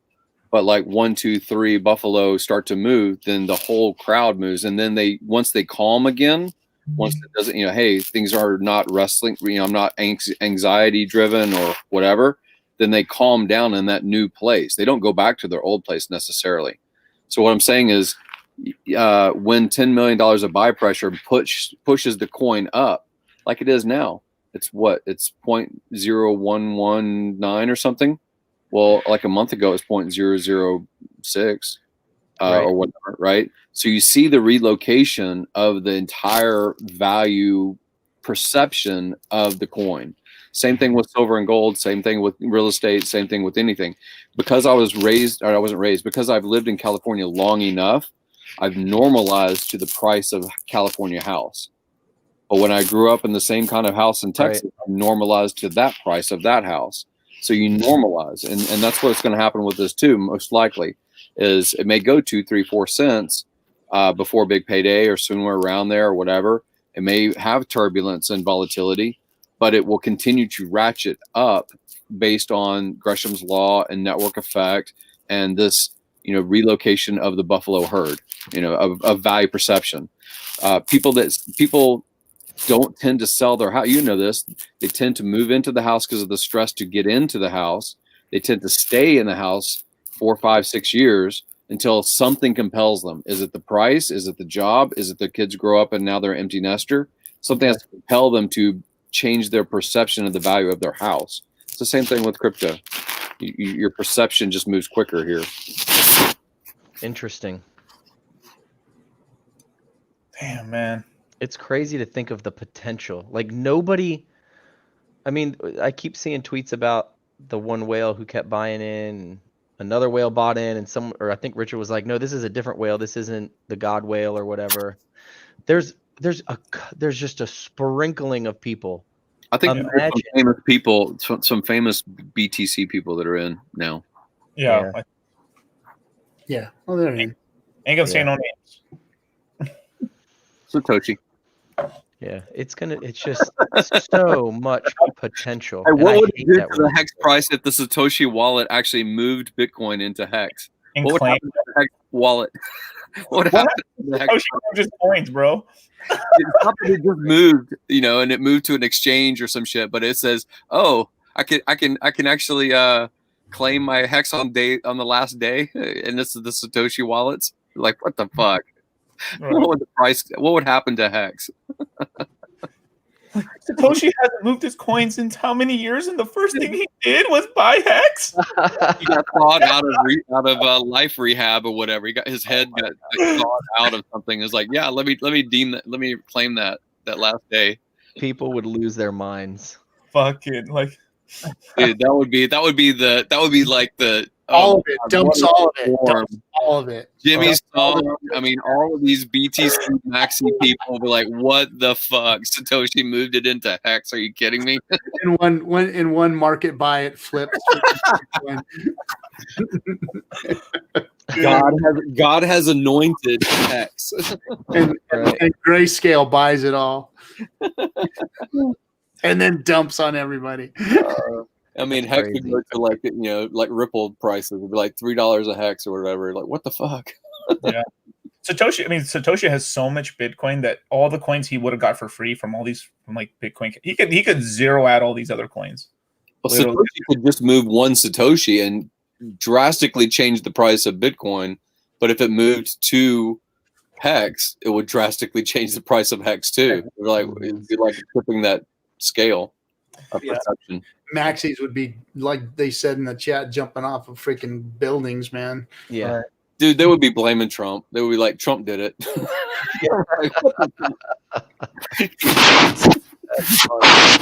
Oh, shit. Whatever it is you're doing with your mic, stop doing that. Sorry.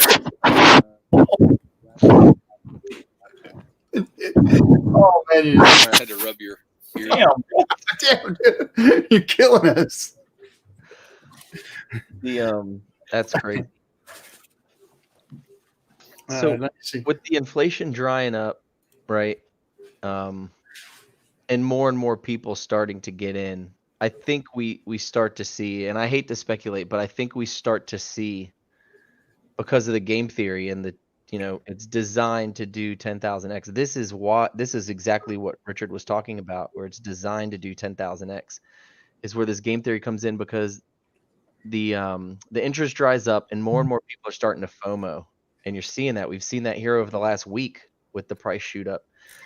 Big payday coming, people wanting to get in, people staking. It's just, I think the next year is going to be insane. Oh, yeah. Insane. Well, I mean, look at what this year's already. This year's already been insane. I mean, right? A year ago, I was like, man, I wonder what it's going to be at big payday. Can we hit a penny? Can we hit a penny? And then now, we've passed that. It's crazy. It's just going to be exciting, at least for the next few years. I mean, that's why I was thinking, Hexo and I talked, months ago. We're like, man, what are we going to do after big payday, man? The freaking party's over. It's going to be all over, and we both started talking about doing some other things, and he's doing other stuff too, trying to, see how we can make it more. But the more and more I think about it, and the more the stream grows, and the more things that are happening within crypto itself and within Hex, I just think that we're going to have, plenty of content and plenty of stuff going on, and plenty of excitement in this crypto space for the next few years. I mean, what the fuck else are Hexicans going to do with, they're sitting on these bags and they're just going to be, wanting to play around in crypto Twitter and yep. on Dlive and hanging out with us and having fun and coming on stream on Friday nights and fucking hanging out and doing what they do. And it's going to be fun, man. It's going to be fun for a few years. When people gain this wealth, and I've seen this happen to a couple people, they're like, oh yeah, I want to go live on a beach. Well, you go live on a beach and after a couple of years you get bored. And I think this is kind of what happened. And I've seen this with Richard too. Like, he retired at a very early age, right? He probably did his fair share of partying. I don't know. I don't know him like that.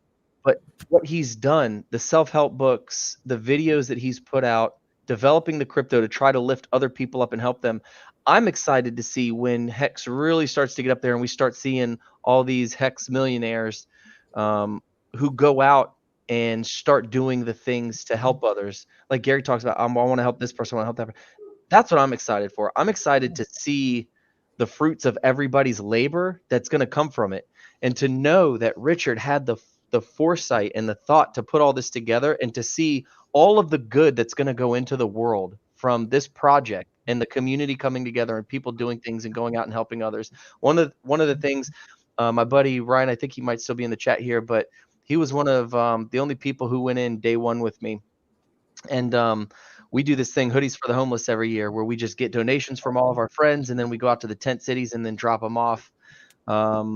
It's crazy. One of my goals is to work to end homelessness.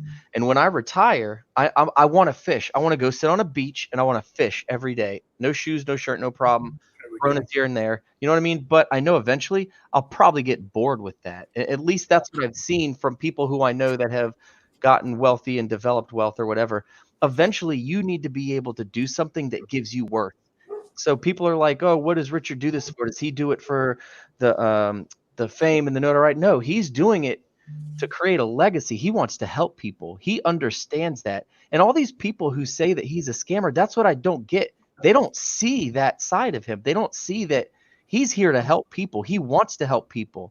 That's how you get the fastest way to accomplish your goal is by helping other people accomplish their goals. Yeah. Right? You might not know the path of how you're going to get to where you want to be, but I'll tell you what, if you go out and you start helping other people, you'll meet someone who will give you a job opportunity to put you here, that will you'll be at a party and you'll meet someone here, and they'll know someone who'll get you here. And then before you know it, you're at your destination and you were like, what the hell? Like, this is where I wanted to be. The fastest way to accomplish your goals is by helping others accomplish theirs. And when people start to understand that, I think people will start being less critical, I think, of Richard, but they don't get that. They don't understand that. They don't see that. Yeah, But they've whatever. never seen that part of him. All they see is like some, kind of eccentric, rich crypto guy that talks shit to everybody, who thinks he's smarter than everybody or knows he's smarter than everybody, and that's all they see. They see the superficial shit. They don't see the hours and hours of live streaming. I mean, the first time I ever saw Richard was when he was in his top hat and he was talking about not video gaming. You shouldn't video game. And I thought, oh, this is cool. He was real humble. He was not very polished when he did it. I mean, he spoke well, but it was kind of a weird looking, deal. I was like, oh man, this guy's got really something good to say. And then I watched a couple more, and then before I knew it, I was like, oh, he's a crypto dude, and that's kind of how I found Richard. Interesting. And then, of course, watched all of his crypto shit, and it was just like, that's another cool thing too, to see how he's developed, because he puts those videos out, those the one everyone's probably seen it, where he's talking about you shouldn't gamble and do this and do that. He posted one the other day about the apologies. You could tell he was very early. He was new to that. He was stepping out of his comfort zone. And he was doing those videos. He's standing in front of a camera and he's talking, giving this advice to people. And it's sound advice. It's good advice. And he's stepping out of his comfort zones to build and develop himself personally. Again, the fastest way to reach your goals is by helping others accomplish theirs. He started doing those videos and he's challenging himself. So he's personally developing himself, helping him get to a higher level, I'm sure, that his goals are at. And at the same time, he's sitting there literally helping people, giving them this advice. It's amazing advice. If no one watched that tweet that he put out, I think it was yesterday, it was about apologizing, a genuine apology. You could say, I'm sorry to someone, but if, it's a much more solid apology if you say, I understand this is what it was. This is what I'm going to do in the future to make sure that I don't make you feel like this. I'm going to put the effort and time in to do this. Go watch the video that he tweeted out. But that is a key example of helping others is the fastest way to accomplish your goals. He learned something from doing those videos, and now look at him on video. He is a monster on video. He is a beast when he gets on videos. But that came from that practice, from wanting to reach out and help others. So I made a motivational video about 2 or 3 months ago, and it's exactly what you said like 10 times. It's a Zig Ziglar quote that you're doing right now. Which one? The fastest way for you to get what you want in life is to help other people get what they want. Yeah. Is that Zig Ziglar? Yeah. Quote. He actually wrote a book that was called that.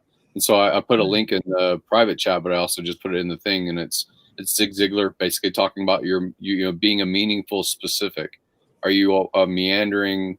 I forgot what it's called. A meaningful specific is the name of the final quote, but you can look at the link later. Okay. And it's exactly what you're saying. Even like when they talk about making the criminal idea of a billionaire and making that wealth, that difference in that gap, an other. You are a billionaire. We are something else. Billionaires they have enabled billions of transactions that impacted a billion people, right? Yep. So, you actually become successful because of the more people that are affected by usually your help. Usually you're making something speedy enough, at least in a capitalist society, that people choose to work with you. They say, everything else is kind of crap, but PayPal made it easier for me to buy stuff on eBay, right? Or whatever. So it's the same sort of thing, but meaningful, specific, and Zig Ziglar, the fastest way to get what you want in life is to help other people get what they want in life. Yeah. Mm-hmm. Yep. That's the fastest way. It compounds networking. Yep. It does, man. Yep. Right on, guys. Well, we hit 1,000 followers. Hell yeah. We almost filled up. The next goal is for everybody to get off of the stream and go back down to 0, and we'll start this cycle all over again. So thank you Dlivers. Thank you, YouTubers, for and we hit. It's crazy. We hit 1,000 on YouTube just last week here, and we hit 1,000 over here this week. And of course, we had our YouTube up for much longer than we had Dlive up, but we moved from platform to platform. But anyway, it just kind of all came together, culminated right before the big payday. We filling up the 100 people on, so it's all coming together, perfect timing, like a perfect storm. So let me jump a little bit more in the treasure chest here for the Dlivers. So everyone's who's in Dlive.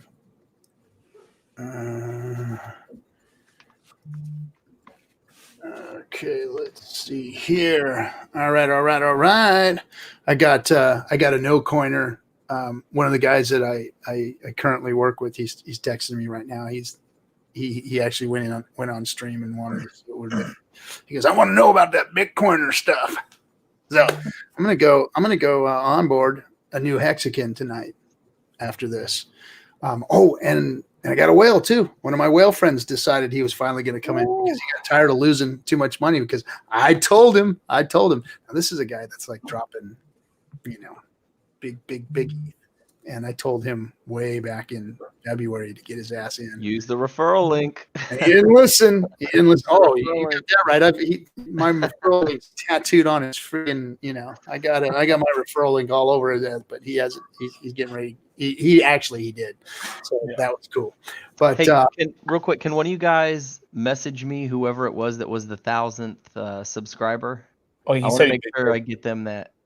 Are you going to drop them a 1,000 hex? That's awful nice. Yeah. So I'm gonna put another 1,000 in the chest here for everybody. There you go, guys. Freaking animals. Yeah, animals. You guys ready for me to release the Kraken? Let the treasure chest fly. Give you guys the booty. Let me see. Let's distribute the booty. Sorry, YouTubers, you guys don't have anything cool like that over there. But if you want to jump onto Dlive, you can actually get some booty from the chat, which I really love the fact that they do that, so that you can just instantly monetize your channel and put something together for people. So, and how did we trend today? I think we're like the number one crypto show on Dlive right now. I think 100% we are. 100% we are. 100% we are the number one. Thank you, Dlive, for making us number one, and all you guys out there. So, all right, we got Hex OG got 728 lemons. Hex Shark got 418. Into the fire. I thought he was gone. Yeah, I didn't know he was not in. Oh, he is in there. That's right. You jacked him, huh? 303 for Into the Fire. Did you know that he has like 4 entries in the freaking Wheel of Death? Ooh. 4. He's got like 4. I was just looking at it going, how the fuck? And he almost got picked again. He almost got hit again. Into the Fire. Quarter Panda. I love Quarter Panda, by the way. Quarter Panda. 240 lemons. And Cookie Boys, 201 lemons. So anyway, thanks for the Hex OG. Thanks for the diamonds. All you guys, thanks for the lemons. Thanks for the ice creams and the diamonds and all that good stuff, and helping support the channel and learn a little bit while you're here. So guys, FN Hangout Friday night is going to be fun as fuck. We're going to have a good time. We're going to give up the last spots on the Wheel of Death, and you guys are all invited to come on to the stream if you want. That's your show. This is your show anyway, Discourse Syndicate. But on Friday nights, you get to come in and you get to hang out and say your piece and do what you want. So with that, everybody, have a great ass rest of the week, and we'll see you on the FN Hangout on Friday. Get this thing kicked off. We're almost there, guys. Just a few days away. Big payday. 24-hour stream. Yeah.